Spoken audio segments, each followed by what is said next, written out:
জি, এবার আমরা সবাই বসে যান প্লিজ। সবাই আসনে বসে যান প্লিজ। আমাদের মত বিনিময় এখনই শুরু হবে ইনশাআল্লাহ। আমাদের সম্মানিত আমির, বাংলাদেশ জামাত ইসলামীর সম্মানিত আমির ডাক্তার শফিকুর রহমান আমাদের মাঝে এই মাত্র উপস্থিত হয়েছে। আমরা আমাদের প্রোগ্রামের কার্যক্রম অলরেডি শুরু করে দিয়েছি। আর এ পর্যায়ে সকলের দৃষ্টি আকর্ষণ করছি, আপনারা যারা আপনারা একটু যার যার আসন গ্রহণ করুন। বসার জায়গায় বসে যান প্লিজ।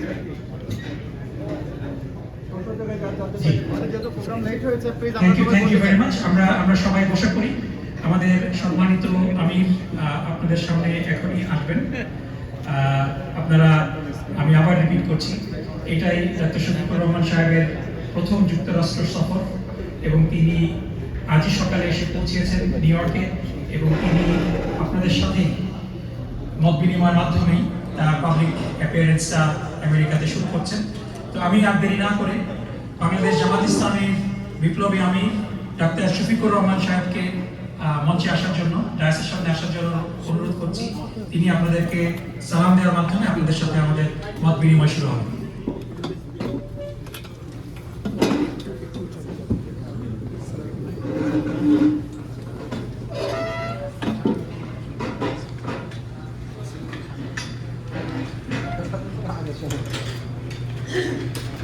আসসালামু আলাইকুম ওয়া রাহমাতুল্লাহ।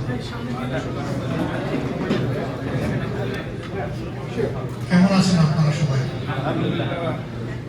আলহামদুলিল্লাহ রাব্বিল আলামিন ওয়াস সালাতু ওয়াস সালামু আলা রাসূলিল কারীম ওয়া আলা আলিহি ওয়া সাহবিহি ওয়া আহলি বাইতিহি। আমি মহান রবের শুকরিয়া আদায় করছি যিনি আমাকে আপনাদের সামনে আজকে হাজির হওয়ার তৌফিক এনায়েত করেছেন। আজ থেকে 15 বছর আগে এই দেশটি সফর করার আগ্রহ তৈরি হয়েছিল। ভিসার জন্য আবেদন করলাম, ভিসা মঞ্জুর হলো, কিন্তু দেশের অবস্থা, পারিপার্শ্বিকতা সব মিলে আমার পক্ষে এইদিকে আর পাড়ি জমানোর কোনো পরিবেশও পেলাম না এবং সম্ভব হলো না। তারপরে দ্বিতীয়বার তারা আমাকে ভিসা দিন আরো 5 বছর। এইটার এক্সপায়ারি 8 মাস আগে চিন্তা করলাম যে একবার অন্তত ঘুরে যাই, কিন্তু সেই যাত্রা, এই দেশ আমাকে পছন্দ করলো না যে আমি আসি। আমি ইস্তাম্বুল এয়ারপোর্ট থেকে যখন আসার জন্য কাউন্টারে গেলাম চেক ইনের জন্য, আমাকে বলা হলো ইউকে এবং ইউএস এর জন্য আলাদা একটা ডেজিগনেটেড ডেস্ক আছে, সেখানে আপনাকে যেতে হবে। তো আমার সাথে আরেকজন চিকিৎসক ছিলেন, আমরা দুইজন গেলাম। উনি মূলত আমাকেই সাপোর্ট দেওয়ার জন্য আসছিলেন আমার সাথে। ওনাকে পারমিট করা হলো, আমাকে বলা হলো you are barred from traveling to USA. আমি বললাম আলহামদুলিল্লাহ, কিন্তু আমার সঙ্গে মন খারাপ করে কাদু কাদু অবস্থা, আজকেও তিনি এখানে উপস্থিত। আমি মাথায় পিঠে হাত তুলে বললাম যে দেখো, আল্লাহ তাআলা নিশ্চয়ই এর মাঝে বড় কোনো কল্যাণ রেখেছেন যেটা আমরা এখন উপলব্ধি করতে পারছি না। আল্লাহর উপরে আস্থা রাখো, এর মধ্যে কল্যাণ আছে। চলো, আমরা যাওয়ার কথা ছিল আটলান্টিকের পাড়ে, এখন আমরা আবার চলে যাই মক্কা মুআজ্জমায়। আমরা আসলে হজ করে বের হয়ে আসছি, তখন উমরার একটা ভিসা নিয়ে আবার ঢুকলাম। কয়েকদিন কাটিয়ে 17 জুলাই গিয়ে দেশে ঢুকলাম 24 সালে। সেই দিন বিকাল থেকে দেশ একদম ফুটন্ত থালার মতো হয়ে গেল। শেষ পর্যন্ত আলহামদুলিল্লাহ এর একটা এন্ডিং হলো 5th of August সেই বছরে। আল্লাহ তাআলা সাময়িকভাবে জাতিকে স্বস্তি দিয়েছেন, এই জন্য আল্লাহর দরবারে শুকরিয়া আদায় করি। এরপরে এবারে ভিসা পাওয়ার পরে ভাবলাম যে একটু এই মুলুকটা দেখেও যাই, আর অনেক প্রিয় মানুষ আছেন, আপনজন আছেন, তাদের যদি একটু দোয়া পাই ভালোই লাগবে, এই জন্যই আসা। তো যে আল্লাহ আজকে আমার এটাকে পসিবল করেছেন, ইজি করেছেন, আমি আবারও সেই আল্লাহর দরবারে শুকরিয়া আদায় করছি আলহামদুলিল্লাহ। আজকে এই সভাটার নাম দেওয়া হয়েছে মত বিনিময় সভা, তার মানে বিনিময় হতে হবে, টু ওয়ে কমিউনিকেশন। আমি শুধু বলবো আর আপনারা শুনবেন, বিষয়টা এমন হওয়া উচিত না। এই জন্য আমি স্পন্টেনিয়াসলি আপনারা যারা বলতে চান, আপনারা প্রিয় দেশটাকে কিভাবে দেখতে চান, আর সেই ক্ষেত্রে আমাদের কাছে পার্টিকুলারলি আপনাদের এক্সপেকটেশনটা কি। যদি আপনারা খুব সংক্ষেপে আর্টিকুলেট করে এই কথাগুলো বলেন, এটা আমি আশা করি আমার জন্য, আমার প্রিয় সংগঠনের জন্য, প্রিয় দেশের জন্য কাজে লাগবে ইনশাআল্লাহ। আমার সাথে লোকেরা আছে, তারা প্রপার নোটে এগুলো নেবেন। আমরা এগুলাকে ইভালুয়েট করব, চেষ্টা করব আপনাদের আন্তরিক এবং মূল্যবান যে পরামর্শগুলো সেগুলাকে মূল্য দেওয়ার, মর্যাদা দেওয়ার সর্বোচ্চ চেষ্টা করব, এই আশায় যে এগুলো দেশের জন্য, জাতির জন্য কাজে লাগবে। তা আপনারা এখানে যারা এসেছেন, আমেরিকার বিশেষ করে নিউ ইয়র্কে অবস্থানরত সাংবাদিক ভাইয়েরা সবাই না, একটা অংশ আপনারা এসেছেন বলে আমার বিশ্বাস। আপনাদের পরিচয় হচ্ছে যে মিরর অফ দ্য সোসাইটি, এবং আপনারা নিজেরা হচ্ছেন এক একজন পাহারাদার, বিবেকের পাহারাদার, জাতির বিবেক বলা হয় আপনাদের। আপনাদের এই গুরুত্বপূর্ণ জায়গা থেকে, স্ট্রং অ্যাভিনিউ থেকে প্রিয় জন্মস্থানের জন্য আপনারা ভালো কিছু দিবেন, এই প্রত্যাশায় আমি এখানে দাঁড়িয়েছি। আমি এবার আপনাদেরকে ইনভাইট করছি যে আপনারা যারা বলতে চান, আমাকে ডক্টর নকিবুর রহমান তারেক উনি সহযোগিতা করবেন ইনশাআল্লাহ। আমি সরি পার্টিকুলারলি সবাইকে চিনি না, অনেকেই চিনি, কিন্তু অনেকে আবার পার্সোনালি আমি চিনি না। তবে আজকের পরে এই ফেসগুলো আশা করি আমার দিলের চোখের সামনে ভাসবে ইনশাআল্লাহ। জি, আমরা একটা জেন্টলম্যানস এগ্রিমেন্ট করেছিলাম যে যারা এখানে সিনিয়র আছেন তাদেরকে দিয়ে শুরু করব। তো আমাদের ডক্টর ওয়াজেদ ভাই আছেন, ডক্টর ওয়াজেদ ভাইয়ের কাছে যদি নিয়ে যাওয়া যায়, ওনাকে দিয়ে আমরা শুরু করব। সামনে সামনে সামনে সামনে উনি চিনতেছেন, সামনে দিয়ে দেন ভাইয়া। চীনে একজন মানুষের হাতে পাওয়া, আসসালামু আলাইকুম, মানে এই সোসাইটির সাথে। আমি ডক্টর ওয়াজেদ খান, সম্পাদক সাপ্তাহিক বাংলাদেশ পত্রিকা। তা আমি কি প্রশ্ন করবো না আমি আমার কিছু কথা বলতে পারবো? আপনি আমার কিছু মন খুলে বলবেন। ধন্যবাদ। প্রশ্ন আমার চেয়ে যে প্রশ্নগুলোর উত্তর আপনি চাইবেন, জি, আমার বিলিভ যে আমার চাইতে আপনি কম জানেন না। ধন্যবাদ। জি। আমি বলতে চাচ্ছি যে 24-এর গণ অভ্যুত্থানের মধ্য দিয়ে বাংলাদেশের মানুষের মাঝে যে স্বপ্নের, যে আশার সঞ্চার হয়েছিল, আমরা বিগত 14 মাসে দেখেছি সেই আশা নিরাশায় পর্যবসিত হতে চলেছে। মূল যে আকাঙ্ক্ষা ছিল এই গণ অভ্যুত্থানের বৈষম্যহীন একটি বাংলাদেশ, যে বাংলাদেশে মানুষে মানুষে কোনো ভেদাভেদ থাকবে না, যে বাংলাদেশে মানুষ কথা বলতে পারবে, যে বাংলাদেশে মানুষ সাম্য, ন্যায় বিচার, সামাজিক ন্যায় বিচার, গণতন্ত্র এবং মানবাধিকার সবকিছু ফিরে পাবে। সেই আকাঙ্ক্ষার উপর ভিত্তি করেই প্রথমে বলা হয়েছিল যে বাংলাদেশে রাষ্ট্র সংস্কার হবে। রাষ্ট্র সংস্কারের প্রথম ধাপে আমরা জানতে পারবো যে বাংলাদেশ একটি গণতান্ত্রিক দেশ হবে, যে দেশে পরিবারতান্ত্রিক রাজনীতি থাকবে না, ব্যক্তি পূজার রাজনীতি থাকবে না, রাজনৈতিক দলগুলোর ভেতর গণতন্ত্র থাকবে, রাজনৈতিক দলের ভেতর যে জবাবদিহিতা নিশ্চিত করা হবে, রাজনৈতিক দলগুলো কোত্থেকে অর্থ পায় এবং তারা কিভাবে এই অর্থ ব্যয় করে। আমরা 54 বছরে এই বাংলাদেশে আমরা দেখেছি যারা রাজনীতিতে এসেছে তারা ফুলে ফেপে, তারাই হাজার হাজার কোটি টাকার মালিক হয়েছে। যারা সদরঘাটে নৌকায় এসে থেকেছে কিংবা রেল স্টেশনে থেকেছে তারা হাজার হাজার কোটি টাকার মালিক। তাদের বাড়ি গুলশান, বনানী বাড়ি, যারা আমেরিকা, কানাডা, বিশ্বের বিভিন্ন দেশে। এই যে বৈষম্য, এই বৈষম্য দূর করার জন্য যে জীবন দিয়েছে 1,500 মানুষ, বাংলাদেশে 30,000 আহত হয়েছে, তাদের চিকিৎসা, তাদের এগুলোর বন্দোবস্ত হবে।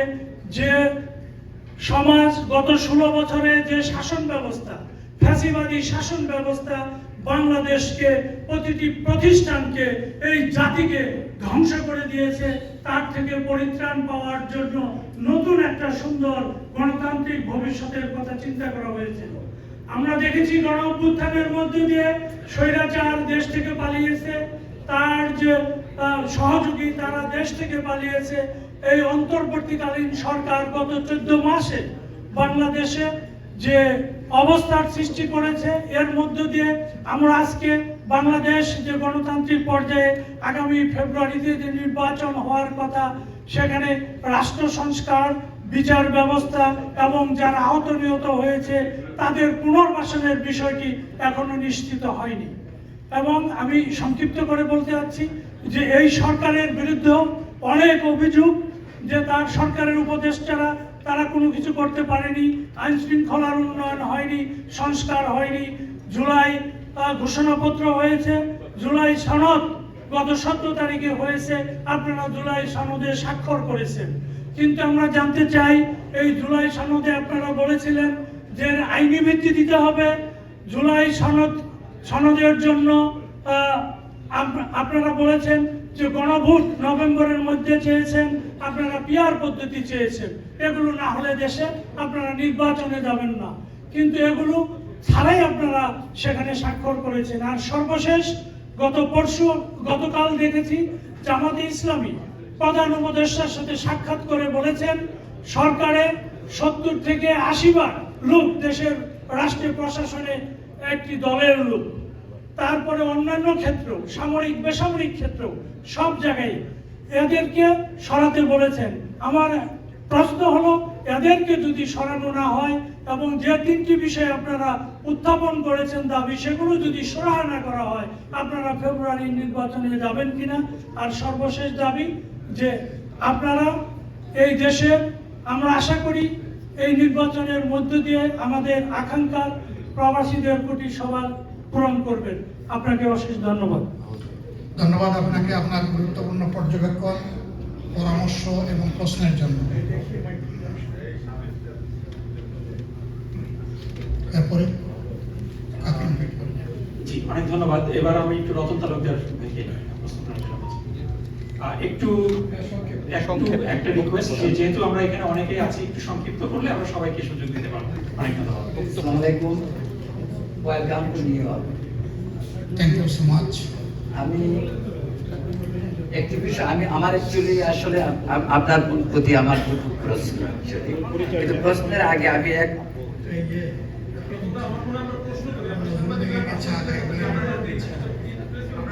জি প্লিজ। আমার নাম রতন তালুকদার, আমি সাপ্তাহিক জন্মভূমির সম্পাদক এবং আমি একটি ইউটিউব চ্যানেলও রান করি, রতন তালুকদার লাইভ। তো আপনাকে এখানে দেখে খুব ভালো লাগছে। আপনার বাড়ি থেকে আমার বাড়ি খুব একটা বেশি দূরও নয়। তো আমি একটি বিষয় বলতে চাই, যেটি দুটো প্রশ্ন আমার, কিন্তু প্রশ্নের আগে আমি একটি কথা বলতে চাই, সেটা হলো জামাত নেতৃবৃন্দ যারা অহরহ আমরা বলতে শুনি যে দেশটাকে আবার আফগানিস্তান স্টাইল হবে, পাকিস্তান স্টাইল হবে বা ইরান স্টাইল হবে। তো আমি বলতে চাই, আমরা বাংলাদেশ একটি উদার গণতান্ত্রিক, উদার নৈতিক দেশ হিসাবে আন্তর্জাতিক সম্প্রদায়ের কাছে আমরা পরিচিত। তো সেখানে আমরা যদি ব্যাক টু আফগানিস্তান বা ইরান বা পাকিস্তান এই টাইপ হয়, নাকি আমরা ইন্দোনেশিয়া বা লেবানন টাইপ, কোনটা আমরা চুজ করব? যদি আমরা উদার নৈতিক দেশ হই, আমাদের অর্থনীতির সঙ্গে আন্তর্জাতিক সম্প্রদায়ের সম্পর্কটা অত্যন্ত ঘনিষ্ঠ এই কারণে যে আমাদের যে ইন্ডাস্ট্রিগুলি সেগুলি অনেকাংশেই পর অর্থনীতির উপরে নির্ভরশীল। যেমন দেখুন, আপনি জানেন নিশ্চয়ই, আমার ধারণা আপনি আমার চেয়ে অনেক বেশি জানেন সেটা, যে গত 14 মাসে কোনো ধরনের বিনিয়োগ আসেনি। গত 14 বছর দেশে অনেক কারখানায় বিকল, এদিকে আগুন, এই সমস্ত বিষয়গুলি আপনার নখদর্পণে আমি শিওর। তো এই বিষয়টা আপনার দৃষ্টি আকর্ষণ করছি।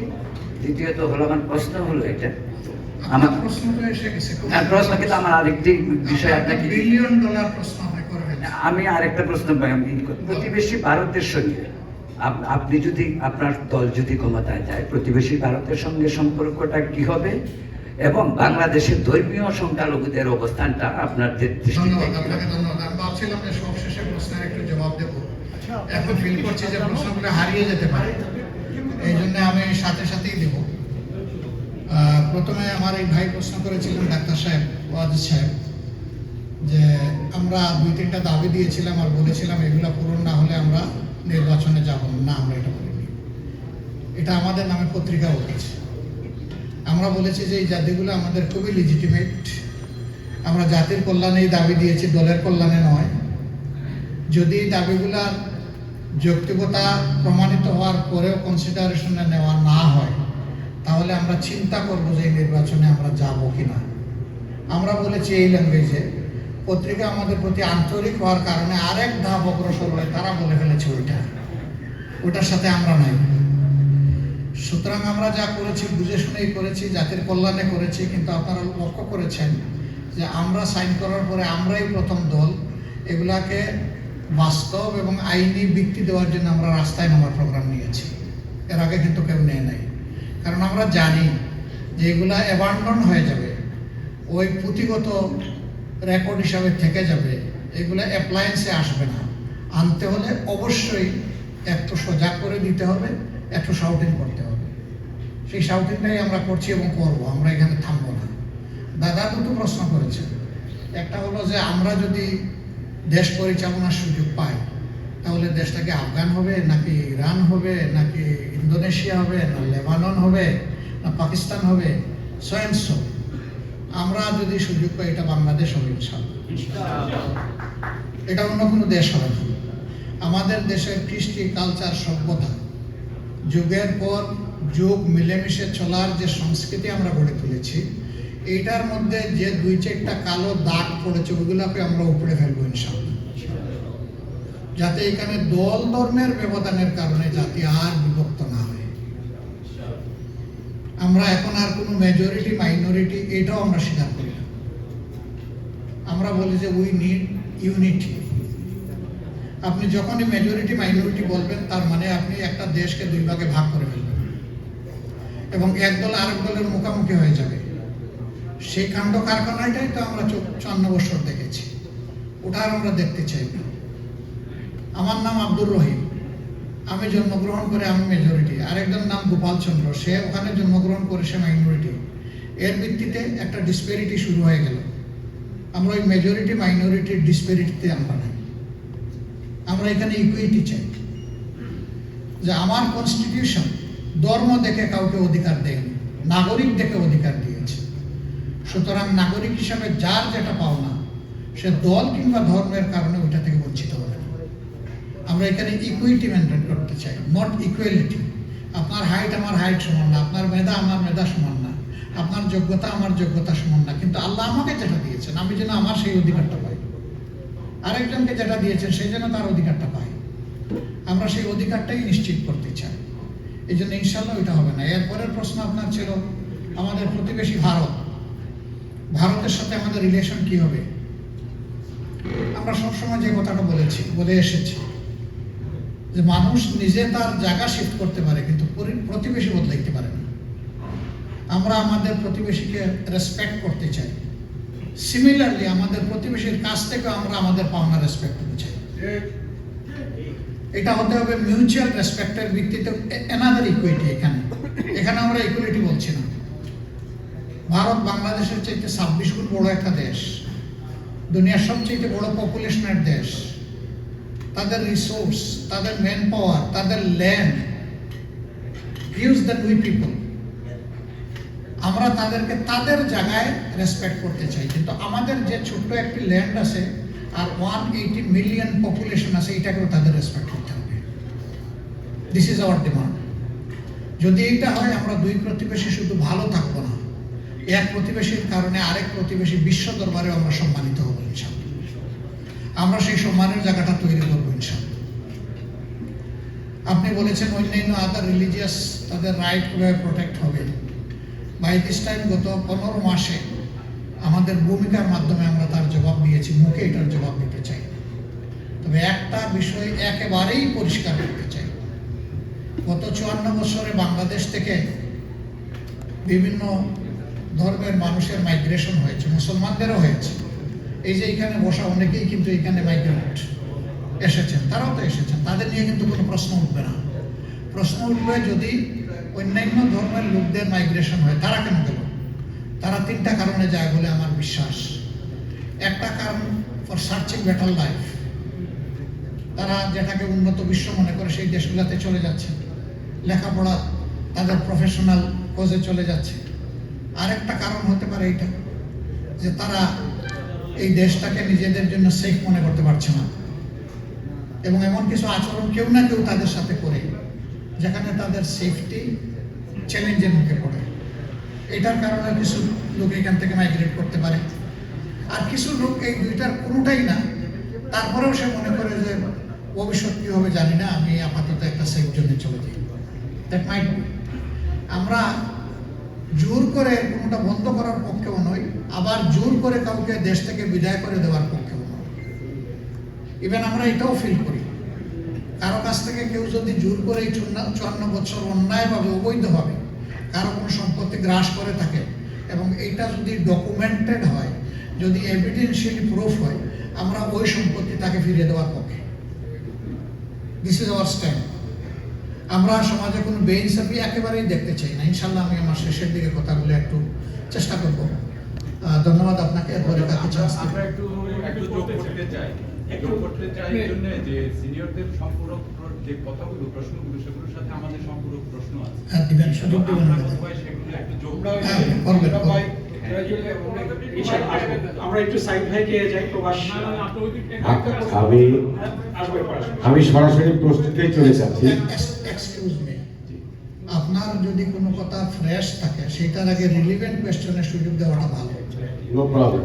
জি, আপনি স্যাক্রিফাইস করতে পারেন। জি, আমার সম্পূরক প্রশ্নটা হচ্ছে ভারতের সাথে যে সম্পর্কের কথাটা এসেছে, সেই সম্পর্কে শেখ হাসিনা সরকারের সময়ে বিভিন্ন চুক্তি হয়েছে। তো সেই চুক্তিগুলোর মধ্যে কোনগুলো দেশ বিরোধী এবং আপনারা এলে সেগুলোর কোনগুলো আপনারা বাতিল করবেন? হ্যাঁ, ওনার রিলিভেন্ট প্রশ্নটা হচ্ছে ভারতের সাথে অনেকগুলো চুক্তি হয়েছে শেখ হাসিনা শাসনের 15.5 বছরে। এর মাঝে কোন চুক্তিগুলোকে আমরা দেশের স্বার্থ বিরোধী মনে করি এবং সেই রকম চুক্তি যদি থাকে সেই ক্ষেত্রে আমাদের ডিলিংটা কি হবে? দেখেন, ভারতের সাথেই তো শুধু আমাদের চুক্তি হয় নাই, চুক্তি অনেক দেশের সাথে আমাদের হয়েছে। যেই চুক্তিগুলো যৌক্তিক, যেই চুক্তিগুলো জাতির কল্যাণে হয়েছে, তাকে আমরা শতভাগ শ্রদ্ধা করব, যার সাথে, এটা ভারতের সাথে হোক আর যার সাথে হোক। কিন্তু কোনো চুক্তি যদি এমন মারাত্মক হয় যে এটা জাতির একেবারে অনেক বড় ক্ষতি করে ফেলেছে, তাইলে ওই দেশের সাথে বাইলেটারাল ডিসকাশন বা ডায়ালগের মাধ্যমে আমরা একটা সলিউশন বসব। কোনো ডায়ালগ ছাড়া আজকে যদি আমরা কোনো চুক্তি বাতিল করি, তাহলে যারা আমাদের দেশে বিনিয়োগ করতে গিয়েছেন এবং যাবেন, তাদের সিকিউরিটি কোথায়? তারা যদি বলে যে সরকার পরিবর্তনের সাথে সাথে এদের চুক্তি পরিবর্তন হয়ে যায়, তাইলে সে কেন এখানে আসবে? তার জন্য দুনিয়ার আরো বহু জায়গা আছে বিনিয়োগ করা, শেষ ওখানে চলে যাবে। অতএব চুক্তি করার আগে শতবার চিন্তা করতে হবে। চুক্তি হয়ে যাওয়ার পরে এটাকে রিভার্স করা, এটা খুব ইজি ম্যাটার না। এমনকি আপনি যদি বাইলেটারাল কোনো চুক্তি unilaterally without any dialogue and discussion আপনি যদি রিজলভ করেন নিজের থেকে একা, তাহলে ওই পক্ষের পূর্ণ অধিকার আছে, তারা আপনার আমার বিরুদ্ধে যে কোনো আদালতে যেতে পারবে। তখন আপনার ডেভেলপমেন্ট প্রসেসটাই কিন্তু স্টাক হয়ে যাবে। অতএব মামলা বা এই ধরনের ফাইটিং পজিশনে থাকা কোনো সমাধান নয়। সমাধান হচ্ছে মিউচুয়াল ডায়ালগ, ওপেন ডায়ালগ, মনগুলা ডায়ালগ, সবাইকে সবাই রেসপেক্ট করে ডায়ালগ। সেই পরিবেশটাই আমরা সৃষ্টি করতে চাই, সবার সাথে, শুধু ভারতের সাথে না। তারপরেও যদি এরকম কোনো চুক্তি যে কোনো দেশের সাথে আমাদের হয়, অবশ্যই জাতীয় স্বার্থে আমরা রিভিউ করব, কিন্তু এটা রিজলভ হবে থ্রু ডায়ালগ। ভারতের সাথে স্পেসিফিক কোনো চুক্তি কি দেশ বিরোধী আছে কিনা সেটা জানতে চাচ্ছি। আমি এই মাঠে এটা বলতে চাই না, এটা আমি আমার দেশে গিয়ে বলবো ইনশাআল্লাহ। আপনার কাছে একটু পরে আসবো, আমি সাইদ ভাইয়ের কাছে একটু যাই। সাইদ ভাই, আসসালামু আলাইকুম। আপনার কাছে আমার প্রথম প্রশ্ন, 1971-এ আমি তখন মাত্র 7 বছরের ছিলাম। জামাতকে নিয়ে যখনই কথা হয় একটা ডট ডট ডট ওখানে থেকে যায়। আর প্রবাসীরাও অনেক কথাই আমাদেরকে বলেন। তো আপনার কাছ থেকে স্পেসিফিকলি সেই সময়ের ভূমিকা এবং এবারে যে সফর, এই সফরে যুক্তরাষ্ট্রের কোনো শীর্ষ রাজনৈতিক নেতৃবৃন্দের সাথে আপনার কোনো আলোচনা বা সুযোগ জামাতের হচ্ছে কিনা আমি একটু জানতে চাই। ধন্যবাদ। Thank you. আপনার প্রথম প্রশ্নের জবাবটা আমি দিচ্ছি, দ্বিতীয়টা এড়িয়ে যাচ্ছি বৃহত্তর স্বার্থে। আশা করি সফর করবেন এবং আমাকে সহযোগিতা করবেন। প্রথম প্রশ্নের জবাব হলো, আপনি যেমন 7 বছরের শিশু, আমি তখন 12.5 বছরের শিশু। আমি মুক্তিযুদ্ধ করি নাই, কিন্তু আমার সাথে মুক্তিযুদ্ধের ব্লাডের সম্পর্ক আছে। আমার সেকেন্ড কাজিন, উনি তখনকার ইপিআর এর একজন অফিসার ছিলেন। তিনি ওই রিপোর্ট বলে চট্টগ্রামে যখন আমাদের সেনা অফিসাররা পাকিস্তান বাহিনীর বিরুদ্ধে রিপোর্ট করেছিলেন, তখন ওখানে প্যারামিলিটারি হিসাবে ইপিআরও তাদের সাথে ছিল। থার্ড ডেতেই কিন্তু ওপেন ফাইটে তিনি মারা যান। কাজে আমি কিন্তু ওইটা ইনহেরিট করি। আমার ব্যক্তি অবস্থান আর দলের অবস্থান ভিন্ন হতে পারে। তখন আমার বয়সও হয়নি কোনো রাজনীতি করার, কিন্তু স্রোতের তালে আমিও কোনো না কোনো একটা সংগঠনের হাতে লেখা পোস্টারের কর্মী। সেই সংগঠনটা কিন্তু কোনো ইসলামী সংগঠন না, ভিন্ন প্ল্যাটফর্ম। তবে যা দেখেছি, এই আদো বুঝ নিয়ে যা দেখেছি, তাতে অবশ্যই তখন বাংলাদেশে বা তৎকালীন পূর্ব পাকিস্তানে অনেক ক্ষয়ক্ষতি হয়েছে, এটা কেউ অস্বীকার করতে পারবে না। পাকিস্তানের 23 বছর শাসন করেছে মূলত সামরিক শাসকরা এবং মুসলিম লীগ, এই দুইটা মিলে। 70-এর নির্বাচন ছিল 23 বছরের মাথায় পাকিস্তানের প্রথম সাধারণ নির্বাচন। এর আগে আর সাধারণ নির্বাচন হয়নি। তখন বেসিক ডেমোক্রেসির আন্ডারে যারা মেম্বার চেয়ারম্যান ছিলেন তাদের ভোটেই কিন্তু প্রেসিডেন্ট নির্বাচিত হতেন, এমপিরাও নির্বাচিত হতেন, এমএনএরাও নির্বাচিত হতেন। সেখানে দুটো ছিল, প্রভিন্সিয়াল অ্যাসেম্বলি এবং ন্যাশনাল অ্যাসেম্বলি। ফলে এটাই ছিল জাতিরাষ্ট্র হিসাবে প্রত্যেকটি ম্যাচিউর নাগরিকের প্রথম ভোট দেওয়ার সুযোগ, সরাসরি তার শাসক নির্বাচনের জন্য। সেই বছর ভোটের এই দৌড়ে পশ্চিম পাকিস্তানে ভুট্টো সাহেব 72টি আসন পেয়েছিলেন। অন্যান্য আসনগুলা বিভিন্ন দলের মধ্যে ভাগ হয়েছিল। আর পূর্ব পাকিস্তানের 162টি আসনের মধ্যে 2টি ছাড়া সবগুলো উইন করেছিল আওয়ামী লীগ, 160টি আসন। ফলে 300 আসনের যে জাতীয় পরিষদ, সেখানে সংখ্যাগরিষ্ঠতা পেয়ে গেল আওয়ামী লীগ। আমরা ইতিহাস থেকে যেটা দেখি, জামাতই প্রথম দল পূর্ব পাকিস্তানে মিছিল বের করে বলেছে নির্বাচিত দলের হাতে ক্ষমতা দিন। এটা মার্চের 1 তারিখ, যখন অনিশ্চিত হয়ে পড়ল, যখন ঢাকা সংসদ অধিবেশন স্থগিত হয়ে গেল, আশঙ্কা যখন দেখা দিল। পরবর্তী পর্যায়ে বিষয় অন্যদিকে গড়ালো। শেখ মুজিবুর রহমান সাহেব 25শে মার্চের দিন গত রাত্রে অ্যারেস্ট হলেন। সিনিয়র লিডাররা তারা সরে গেলেন, যেদিকে পারেন আশ্রয় নিয়েছেন। এবং 26-27 তারিখের দিকে পরস্পর 2টি ডিক্লারেশন আসলো, স্বাধীনতার ঘোষণা আসলো। প্রথমে এক ধরনের, পরে আবার একটু রিভিউ করে আরেক ধরনের। এরপরেই মুক্তিযুদ্ধ আস্তে আস্তে অর্গানাইজ হয়। 9 মাস এই যুদ্ধ চলে। এই যুদ্ধ চলাকালীন সময়ে উভয় পক্ষে প্রচুর মানুষ হতাহত হয়েছে। যুদ্ধ শেষে 10 জানুয়ারি যখন শেখ মুজিব সাহেব, 8 জানুয়ারি উনি মুক্তি পান করাচির কারাগার থেকে। তারপরে উনি হিথ্রোতে যান, মানে লন্ডন হয়ে হিথ্রোয় তিনি বাংলাদেশে আসেন। তো তিনি আসার পরে ক্ষমতা হাতে নেন এবং তিনি 4.5 বছরের মতো সময় পান দেশ পরিচালনা করার। সেই সময় 2টি আইন হয়েছিল, একটি যুদ্ধ অপরাধ আইন, আর একটা হয়েছিল কোলাবরেটর আইন। এই 2 আইনে 24,000 লোকের বিরুদ্ধে মামলা হয়। আর যুদ্ধ অপরাধী হিসাবে 195 জনকে ফাইনাল করেন শেখ মুজিব সাহেব নিজের হাতে, যার মধ্যে পূর্ব পাকিস্তানে কোনো নাগরিক ছিলেন না। সবাই ছিলেন পশ্চিম পাকিস্তানের লোক এবং সামরিক বাহিনীর লোক। কিন্তু পূর্ব পাকিস্তানের এই যে 34,000 লোক যারা ছিলেন, তারা সবাই কোলাবরেটর আইনে কিন্তু প্রসিকিউটেড হন। আপনারা দেখেছেন যে আমাদের কিছু সিনিয়র নেতৃবৃন্দকে ট্রাই করা হয়েছে আন্তর্জাতিক আদালতের নামে, একটা আদালতে। তাদের কারো নামে, শেখ মুজিবুর রহমান সাহেব জীবিত থাকা অবস্থায় তখন 422টি থানা ছিল পূর্ব পাকিস্তানে। কোনো একটি থানায় মামলা তো দূরের কথা, একটা জিডিও ছিল না। যখন ঘটনা তাজা, সাক্ষী জীবিত, আলামত একেবারেই স্পষ্ট, তখন কিছু ছিল না। হ্যাঁ, আমরা ধরে নিলাম 2-4 জন থাকলে হয়তো বা এটা কোনোভাবে ভুলে এসকেপ হয়ে গেছে, পরবর্তী যে কোনো সময় তাদের নামে মামলাটা হতে পারত। কিন্তু না, আমরা দেখলাম কি যে শেষ পর্যন্ত শেখ মুজিব সাহেব জেনারেল অ্যামনেস্টি ঘোষণা করলেন যে 4টা সুস্পষ্ট অপরাধ ছাড়া বাকি যাদেরকে এখানে প্রসিকিউট করা হয়েছে তাদের সবাইকে ফ্রি করে দেওয়া। সবুর খান সাহেব, মালেক সাহেব, নুরুল আমিন সাহেব সবাই কিন্তু এই সুযোগ বেনিফিট পেলেন, তারা জেলে ছিলেন। বাকি সবাইকে তিনি ক্ষমা করে দিলেন। 4টা অপরাধ কি? যারা মানুষ খুন করেছেন, ধর্ষণ করেছেন, লুণ্ঠন করেছেন, অগ্নিসংযোগ করেছেন।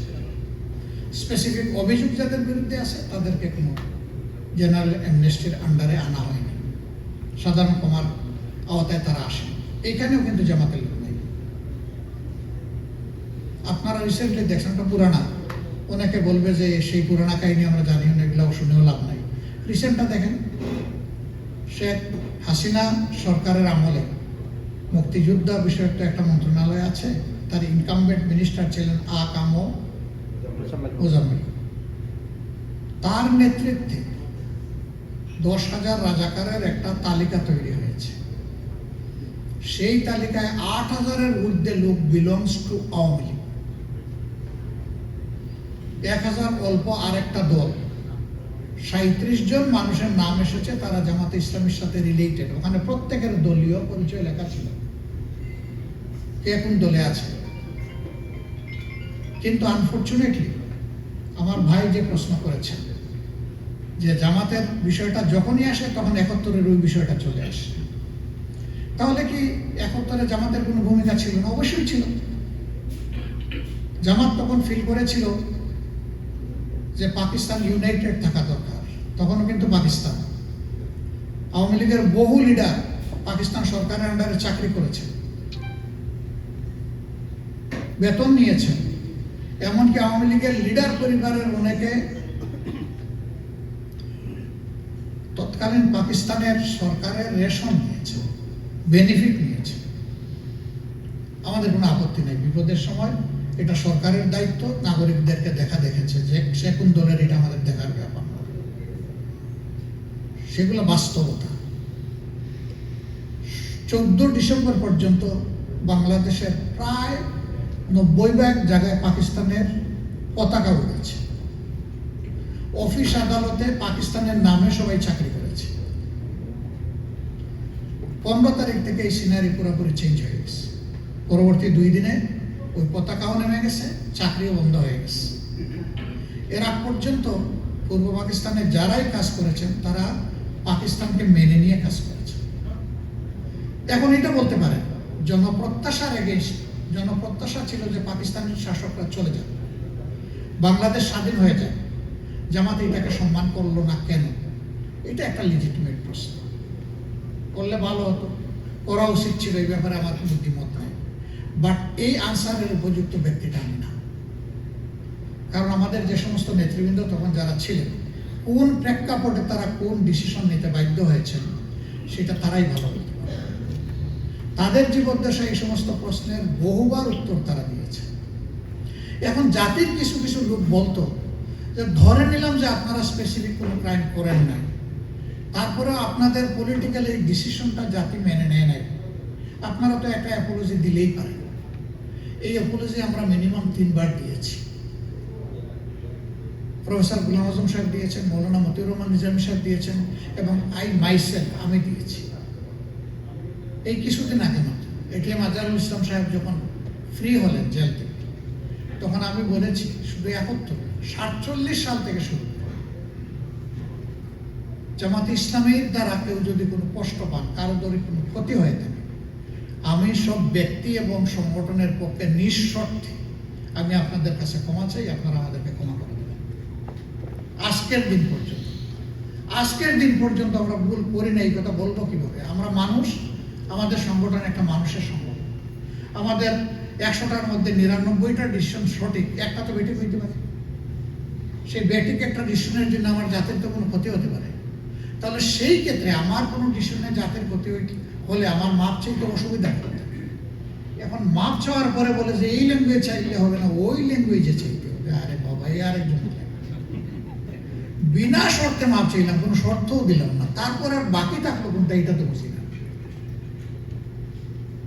আজকে আবার একদম প্রকাশ্যে বলে গেলাম যে 47 থেকে শুরু করে 2025 সালে আজকে কত 22শে অক্টোবর, অক্টোবরে এখন কয়টা বাজে? এই যে এখানকার টাইম 8:11। এই পর্যন্ত আমাদের দ্বারা যে যেখানে যত কষ্ট পেয়েছেন, আমরা বিনা শর্তে যারা কষ্ট পেয়েছেন তাদের কাছে মাপছি।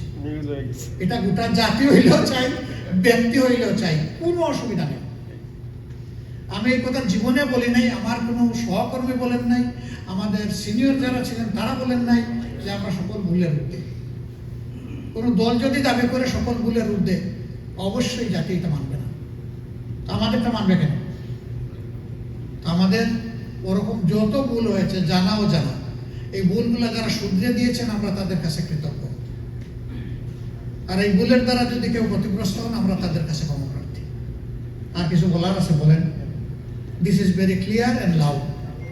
এরপরে বলবে যে নিউ ইয়র্কে গিয়ে শফিকুর রহমান ক্ষমা চেয়ে আসছে, দেশের বুকে ক্ষমা চাইনি। ভাই, আমি দেশেও চেয়েছি, আমার মুরব্বীরাও চেয়েছে, এখানেও চাইলাম, যখনই সুযোগ পাইব তখনই চাইব।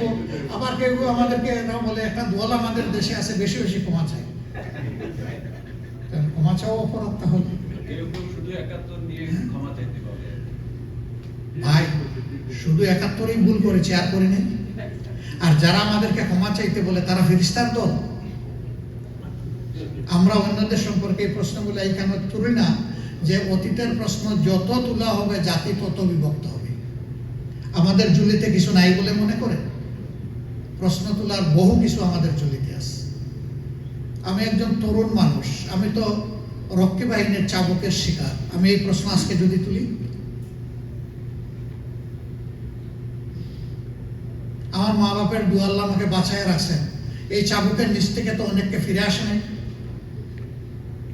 সেই প্রশ্নগুলো আজকে তুলতে পারেন না আপনারা সাংবাদিক মহল, যে একটা স্বাধীন দেশে, গণতান্ত্রিক দেশে এরকম একটা পেটুয়া বাহিনীর দরকারটা কি ছিল, যাদের হাতে আনলিমিটেড পাওয়ার দেওয়া হয়েছিল। They can do anything with full amnesty. তাদের কোনো ব্যাপারে কোনো প্রশ্ন করার তখন কোনো সাহস কারো ছিল না। That was the scenario of Bangladesh. 35,000 people been killed without any judicial process. They became victim of extrajudicial killing. এমনকি একজন মুক্তিযোদ্ধা, তিনি মারা যাওয়ার পরে সংসদের ভিতরে তো উল্লাসিত করা হয়েছে। কই, আমরা তো এগুলো নিয়ে কথা তুলি না। আমরা চাই না যে জাতি চিংড়ি মাছের মতো লাফাইতে গিয়ে শুধু পিছনের দিকে যায়, এই জাতির কোনো ভবিষ্যৎ নেই। We are forward looking. আমরা সামনে দেখতে চাই। প্রিয় জাতিকে একসাথে বুকে জড়ায় ধরে আমরা সামনে যেতে চাই ইনশাআল্লাহ। এই জন্যই আমরা জাতিতে কোনো ডিভিশন চাই না, আর ওই সমস্ত বিষয় নিয়ে ঘাটতেও চাই না। আল্লাহ আমাদেরকে মাফ করুন।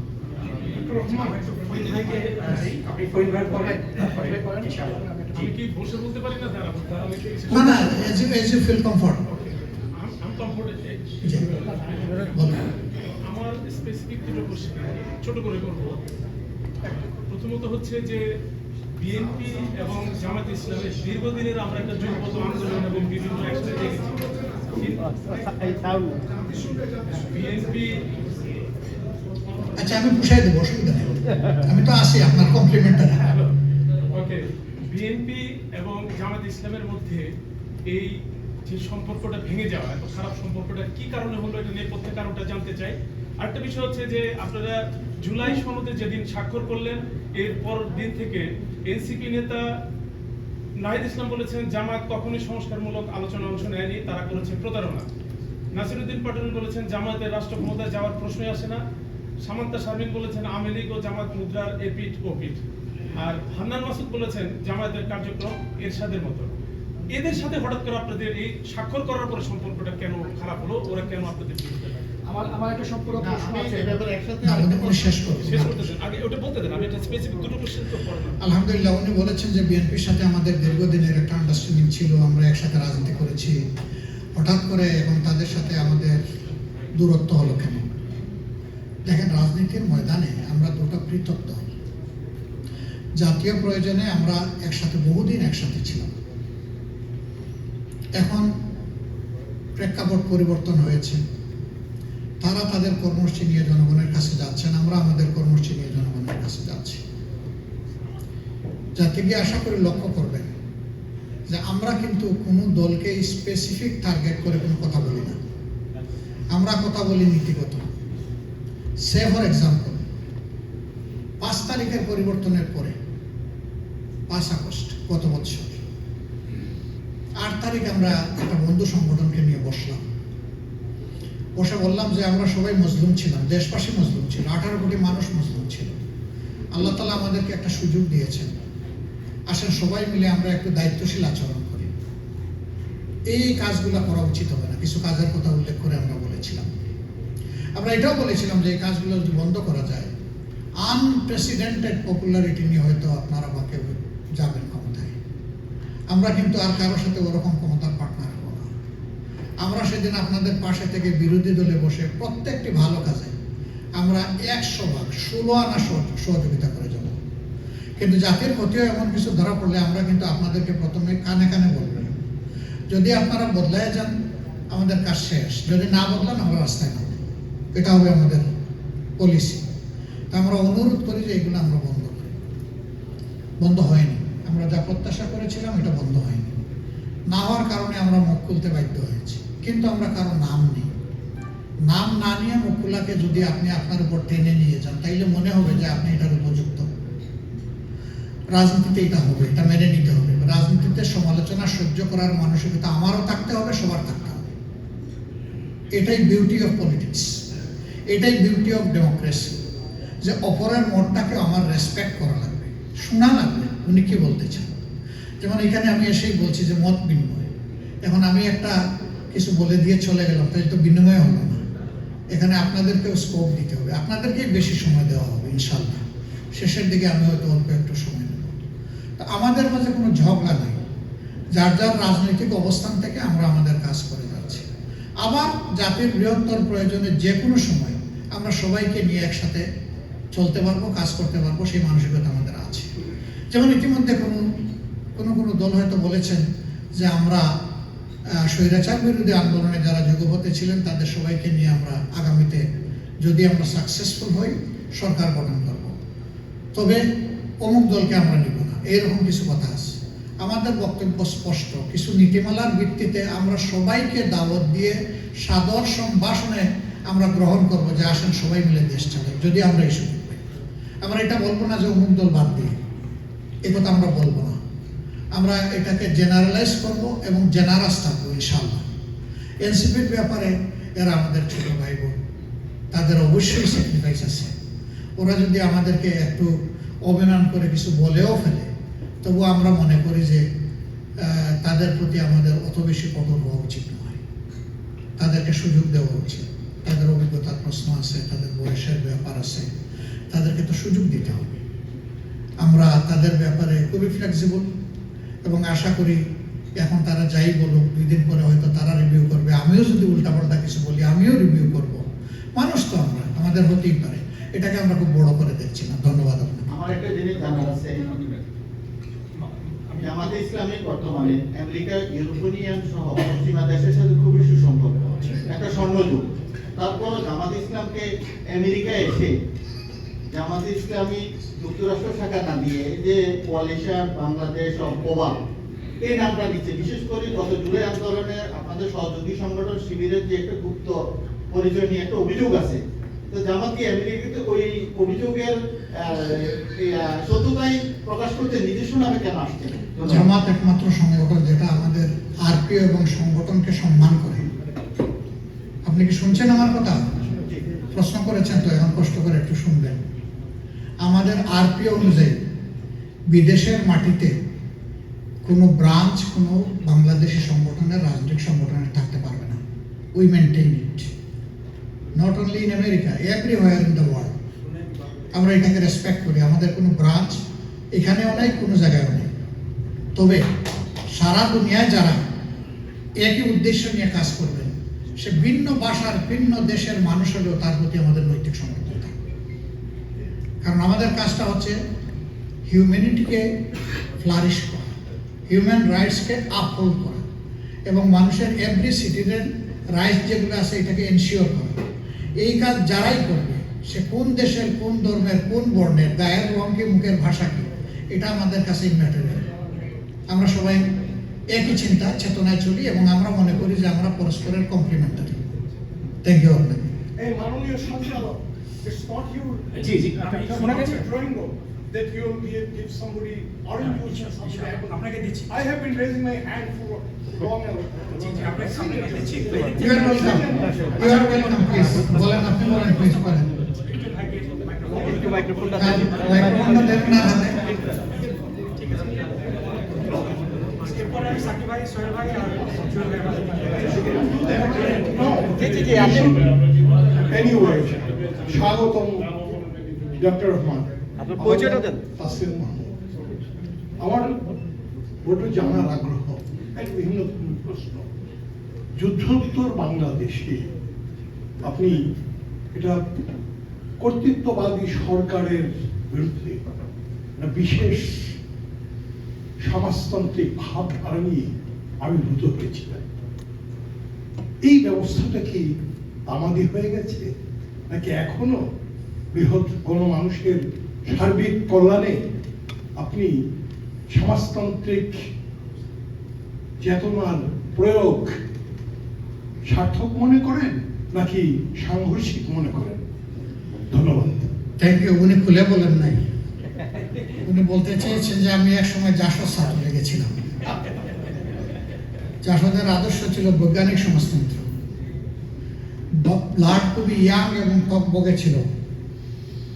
রক্ষী বাহিনীর বাড়াবাড়ি, ক্ষেত্রবিশেষে পার্শ্ববর্তী দেশের কিছু বাড়াবাড়ি, এগুলো আমাদেরকে ক্ষুব্ধ করেছিল।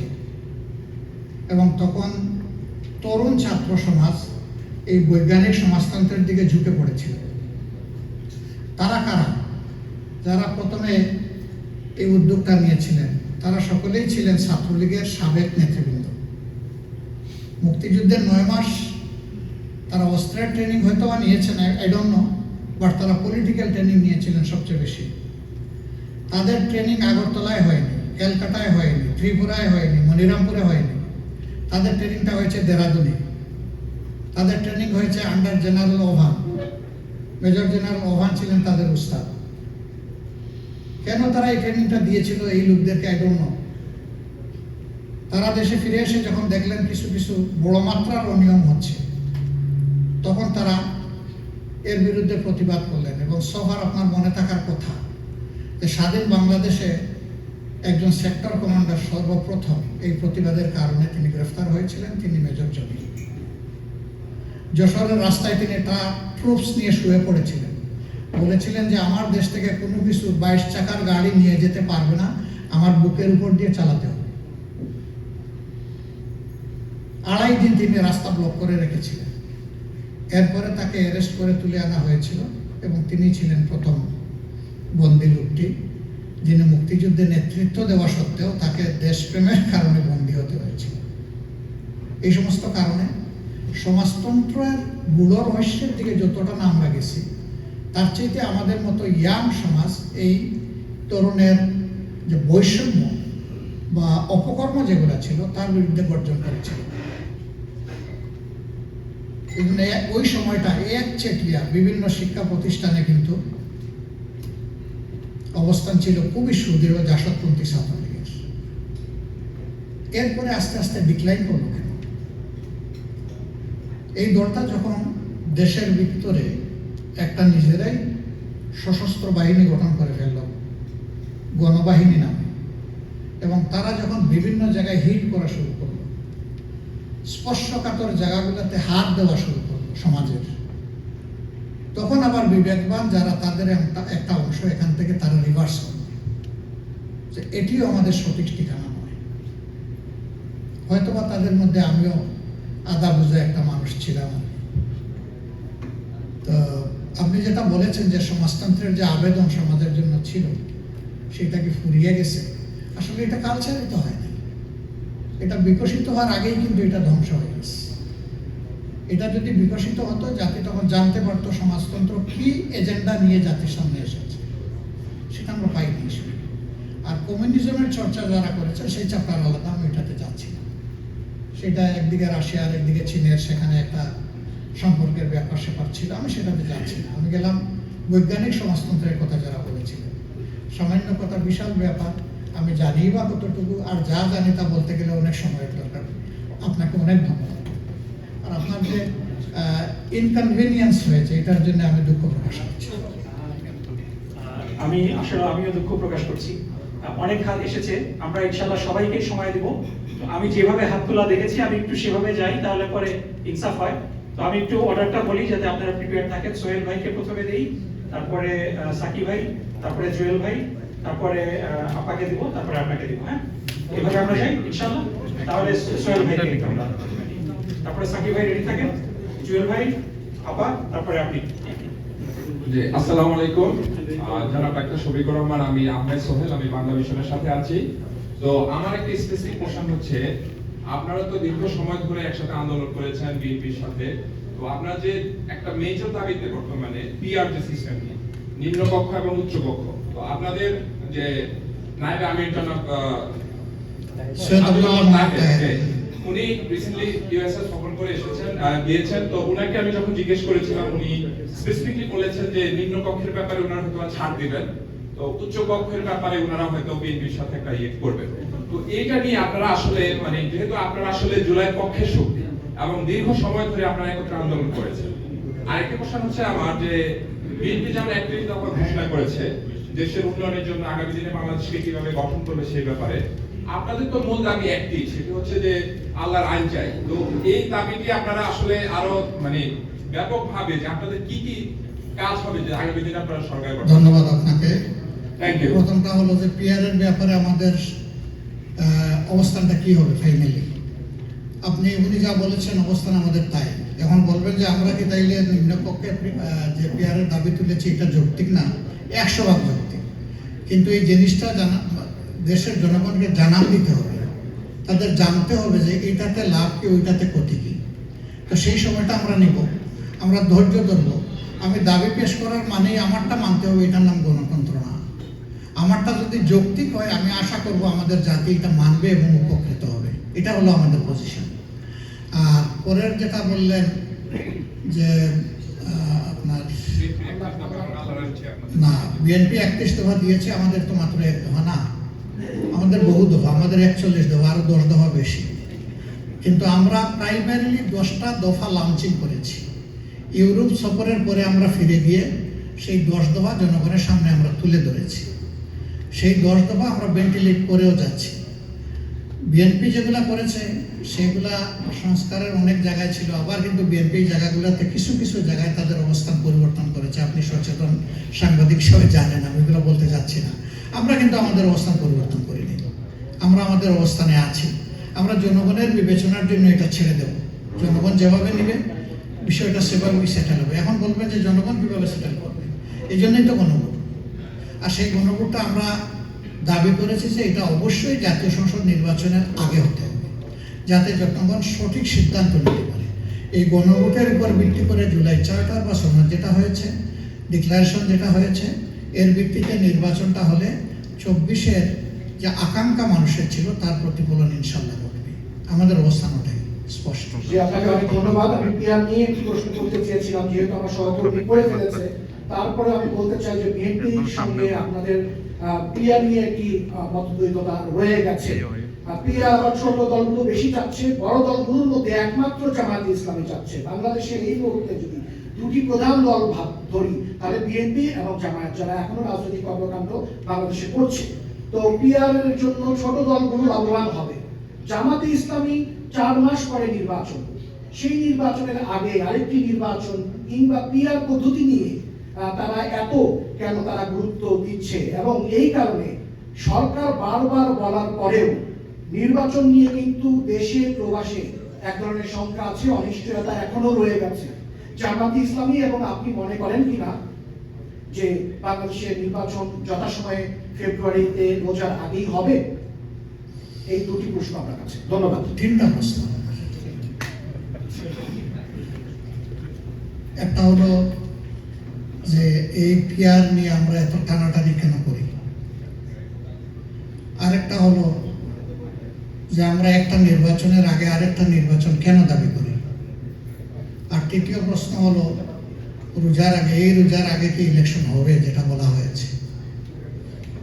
পিআর নিয়ে আমরা টানাটানি করছি না, আমরা জনগণের কাছে যাচ্ছি, এটা আমাদের অধিকার এবং দায়িত্ব। পিআর আমাদের দেশের জন্য অবশ্যই নতুন, কিন্তু বিশ্বের উন্নত 28টি দেশ ও 91টি দেশ এটা অনুসরণ করে। জনগণ জানতে হবে এই জিনিসগুলো, আমরা জানানোর সুযোগ নিচ্ছি। 2 নম্বর হচ্ছে একটা নির্বাচনের আগে আরেকটা নির্বাচন, এটা খুবই যৌক্তিক। ওই দিন যদি নির্বাচন হয়, কিসের ভিত্তিতে নির্বাচন হচ্ছে জনগণ জানবে না। 2 নম্বর হলো যখন 2টা পেপার পাবে, ব্যালট পেপার, আমাদের দেশের মানুষ কত সচেতন নয়, একটা পকেটে ঢুকে আরেকটাতে সিল মেরে যেটাতে মার্কা দেখবে সে চলে আসবে। এতে গোটা নির্বাচন ব্যবস্থাটাই ফ্রেজাইল হয়ে যাবে। এই জন্য আমরা বলছি, অতীতে এই দেশে 3টা রেফারেন্ডাম হয়েছে, সর্বোচ্চ যেটা এটা 26 দিনের নোটিশ হয়েছে, আর সর্বনিম্ন 18 দিনের নোটিশ। আমরা এখন বলেছি যে এটা নভেম্বর মাসের ভিতরে করলেই চলবে, কোনো অসুবিধা নেই। যা এই দাবিটা খুবই যৌক্তিক। এটা না হলে ইলেকশনের দিন 2টা ক্ষতি হবে, একটা তো বললাম, আরেকটা হলো যে ইলেকশনের প্রসেসটা স্লো ডাউন হয়ে যাবে, তখন ভোটার টার্ন ওভার কমে যাবে। অথচ মানুষ পিপাসার্থ হয়ে আছে, 3টা নির্বাচনে ভোট দিতেই পারে। আমাদের তরুণ সমাজ তার জীবনের প্রথম ভোটটাও দেওয়ার সুযোগ পায়নি। আমরা চাচ্ছি এগুলাকে নির্বিঘ্ন করার জন্য। থার্ড প্রশ্ন আপনার, যে এগুলার যদি মীমাংসা না হয় তাহলে নির্বাচন হবে কিনা। সরকার সিদ্ধান্ত নেবে, তবে আমরা এমন কোনো নেতিবাচক কাজ করার পক্ষে নই যেটা জাতীয় জীবনে অনিশ্চয়তা তৈরি করবে। আমরা সিরিয়াসলি চাই যে নির্বাচনটা রমজানের আগেই হবে, এবং এটা আমার মধ্যেই প্রথম বের হয়েছে। অন্যান্যদের দাবি ভিন্ন ভিন্ন সময়ে ছিল, যাই হোক পরে এটা সেটেল হয়েছে। তারেক সাহেবের সাথে আলাপ হয়েছে, সেখানে আমাদের কোনো রিজার্ভেশন থাকলে আমরা সেটা বলেছি। কেন রিজার্ভেশন? এটা এই কারণে নয় যে ফেব্রুয়ারিতে তারিখ নির্ধারণ হয়েছে, এটা ভিন্ন কারণ। এটা পলিটিক্যাল একটা কাস্টমের ব্যাপার ছিল, কাস্টম আমরা মনে করছি ভায়োলেশন হয়েছে। সেখানে আমরা বলেছি ওটা শেষ, এটা নিয়ে আর আমাদের কোনো কথা নেই। ওখানেই আমাদের কনসার্ন আমরা এক্সপ্রেস করে শেষ করে দিয়েছি। আমরা মনে করি ফেব্রুয়ারিতে নির্বাচন না হলে সন্দেহ এবং সংকট দুটাই দেখা দিতে পারে। এই জন্য আমরা ফেব্রুয়ারিতে নির্বাচন হওয়ারই পক্ষে। এপিআর নিয়ে একটা প্রশ্ন আছে, জাস্ট আমি অ্যাড করে দিলে শেষ হয়ে যাবে না, ওই যে ওয়াটারটা মেনটেন করা ভালো। ঠিক আছে, জি। আসসালামু আলাইকুম, আমার নাম ইহসান জুয়েল, আমি টিভিএন 24 এ কাজ করি। আপনার কাছে আমার প্রশ্নটি হলো, আপনি বলছিলেন যে যদি আগামী ফেব্রুয়ারিতে যে নির্বাচনটি হবে সেখানে বড় দল বিএনপির কথা বলছিলেন, তারা আপত্তি জানায় কোয়ালিশন সরকারের বিষয়ে। আপনাদের তেমন কোনো আপত্তি নেই যে সবাইকে নিয়ে ঐক্যমতের ভিত্তিতে সরকার গঠনে। আর মাত্র 4 মাস বাকি নির্বাচনের, এখন পর্যন্ত আপনাদের সাথে বিএনপির এমন কোনো আলোচনা প্রত্যক্ষ পরোক্ষভাবে চলছে কিনা, হয়েছে কিনা যে আগামী সরকারটি আপনারা কোয়ালিশন সরকার গঠন করবেন? দ্বিতীয় যে বিষয়টি জানতে চাই, এর আগে আপনি একবার আপনার বক্তব্যে বলেছিলেন বাংলাদেশের 2টি দেশপ্রেমিক শক্তি আছে, জামায়াত ইসলামী এবং বাংলাদেশ সেনাবাহিনী। পরবর্তীতে আমরা দেখলাম সাম্প্রতিক সময়ে সেনাবাহিনীর বেশ কয়েকজন কর্মকর্তাকে আন্তর্জাতিক অপরাধ ট্রাইব্যুনালে তাদেরকে আটক করা হয়েছে এবং তাদের বিচারের দাবিটি উঠেছে। এই বিষয়ে জামায়াত ইসলামের অবস্থানটি জানতে চাই। আমার আগেরটা একটু সংযোজন আছে, আমি বলেছিলাম যে পরীক্ষিত দেশপ্রেমিক শক্তি। পরীক্ষিত শব্দটা আমরা আমাদের প্রতি আপনারা মহব্বতের কারণে বাদ দিয়েছেন। এখন কথা আপনার দ্বিতীয়টা, যে সেনাবাহিনীর কতিপয় অফিসার যারা গ্রেফতার হয়েছে এবং কিছু দেশ ছেড়ে তারা চলেও গেছে, এখন তাদের ব্যাপারে আমাদের দৃষ্টিভঙ্গি কি? শুধু তাদের ব্যাপারে না, যারা যে কোনো ধরনের ক্রাইম কমিট করবে, সকল পারপিট্রেটর, তাদের বিচারটা স্বচ্ছ হোক, ন্যায়সঙ্গত হোক, এবং সেই বিচারে যারা ভিকটিম ফ্যামিলি তারা তাদের ন্যায় বিচার পাক, এটা হচ্ছে আমাদের দাবি। এখন তিনি সেনাবাহিনীর সদস্য হতে পারেন, অন্য কেউ হতে পারেন, আলাদাভাবে সেনাবাহিনীর প্রতি আমাদের কোনো ব্যাপার নাই। আর এটা কোনো বাহিনীর ব্যাপারও না, বাহিনীর কতিপয় সদস্য তারা তাদের শপথ ভঙ্গ করে অথবা দায়িত্বের অতিরিক্ত তারা কিছু করতে গিয়ে জাতির এই দুর্ভোগটা এবং যন্ত্রণাটা তারা তৈরি করেছিলেন। এখন যে কেউই এই দেশে অপরাধ করবেন, কেউ মানে আইনের কাভারেজের বাইরে থাকা উচিত। আর আমাদের পলিসি হচ্ছে, আমরা জানি না আল্লাহ তাআলা কাকে দেশ পরিচালনার দায়িত্ব দিবেন। আমাদের সমাজে যে বৈষম্যটা আছে, সরকারি চাকরিজীবী হইলে একটা, রানিং গভর্নমেন্টে থাকলে একটা, আমরা ইনশাল্লাহ রানিং গভর্নমেন্টের প্রেসিডেন্টও যদি বড় কোনো ক্রাইম করে ফেলেন তাকেও প্রসিকিউট করা হচ্ছে, তিনি এসকেপ পাবেন, তিনি কোনো ইমিউনিটি এখানে এনজয় করবেন না ইনশাল্লাহ। কোয়ালিশন গভর্নমেন্টের বিষয়ে কোয়ালিশন গভর্নমেন্টের ব্যাপারে আসলে সাবস্টেন্সিয়াল কোনো আলোচনা এখনো শুরু হয়নি, কোনো লেভেলেই শুরু হয়নি। এগুলো জাস্ট হলো আমরা যেভাবে বলছি ওনারাও সেভাবে বলতেছেন।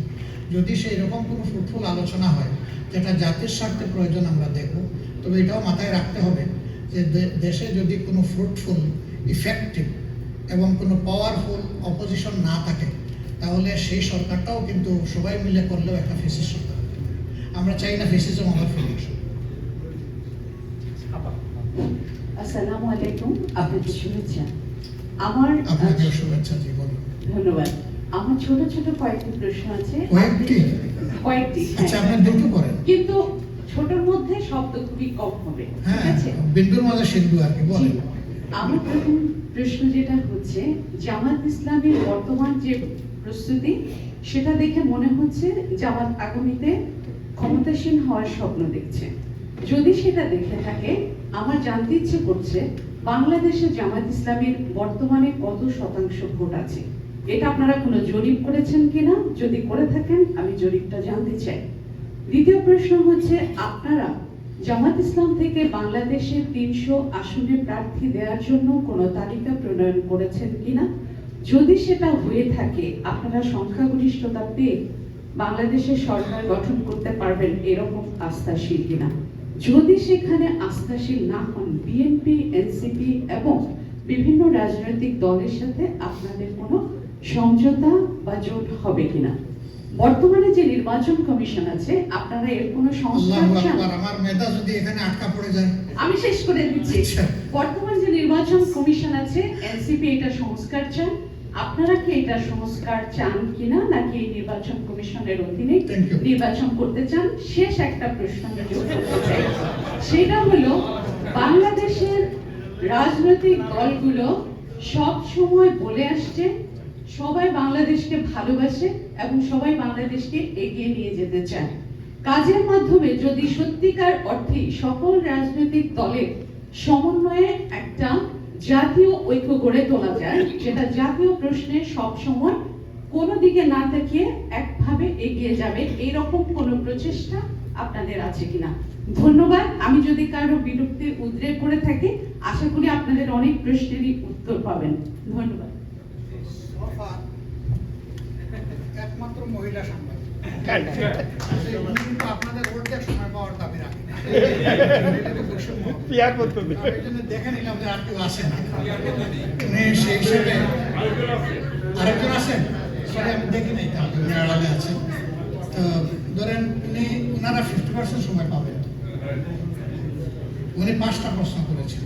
ওনার প্রথমটা হলো যে আমরা, ওনার মনে হচ্ছে সবকিছু দেখে আমরা প্রস্তুতি নিচ্ছি সরকার গঠন করার আগামীতে নির্বাচনের মাধ্যমে। তো আমরা কি পরিমাণ জনসমর্থন পাবো সেইটার কোনো জরিপ আমাদের কাছে আছে না। আমাদের কাছে আছে, কিন্তু আমাদের ঝাঁপিটার মুখ খুলবো না, খুললেই 1 লাখ টাকা শেষ। এটা আমাদের রিয়েলাইজেশনের জন্য থাকবে। আমরা দুটো জরিপ 2 দফায় করেছি। গত বছরের নভেম্বর এবং ডিসেম্বরে একটা করেছি, আর এই বছরের সেপ্টেম্বরে একটা করেছি, আর অনেক জরিপ করেছি। আমরা জরিপগুলো মিলিয়ে দেখছি। তো জরিপ তো জরিপই, জরিপ তো র্যান্ডম স্যাম্পলিং হয়, সকল মানুষের কিন্তু মতামত নেওয়া সম্ভব না। এই জন্য জরিপকে 100% আপনি অথেন্টিক বলতে পারবেন না। তবে জরিপটা যদি নিউট্রাল, আনবায়াসড হয়, তাহলে এটা সত্যের কাছাকাছি পৌঁছে যায়, অনেকটা প্রেডিকশনের সাথে মিলে যায়। এটা আমাদের হয়েছে, আমি আপনাকে বলতে পারলাম না বলে দুঃখিত। তো অনেক মিডিয়া অনেক কিছু বলেছে, অনেক জরিপ সংস্থা অনেক কিছু বলেছে, তারা তাদের মতো করে বলেছে। এগুলোর ব্যাপারে আমরা কোনো কমেন্টও করি না, আমরা একদম ছোট। আমরা এখান থেকে লেসন নেওয়ার কিছু থাকলে আমরা নেই, বাকিটা আমরা নিজেদেরকে আমরা পর্যবেক্ষণ করি। 2 নম্বর, আপনি কি বললেন জানি, সাহায্য করেন। আচ্ছা, 300 আসনে প্রার্থী ঘোষণা করেছে কিনা? আমরা আসলে অলরেডি 300 আসনে প্রাথমিক পর্যায়ে প্রার্থী আমরা ঘোষণা করেছি এবং সেটা আজ থেকে 6 মাস আগে। তারা ফিল্ডে আছেন সবাই। এখন প্রশ্ন উঠে যে আমাদের সাথে আরো কিছু দল তো আমরা একসাথে চলছি, তাদের সাথে আমাদের কোনো নির্বাচনী আন্ডারস্ট্যান্ডিং হবে কিনা? আমরা আশা করছি হবে।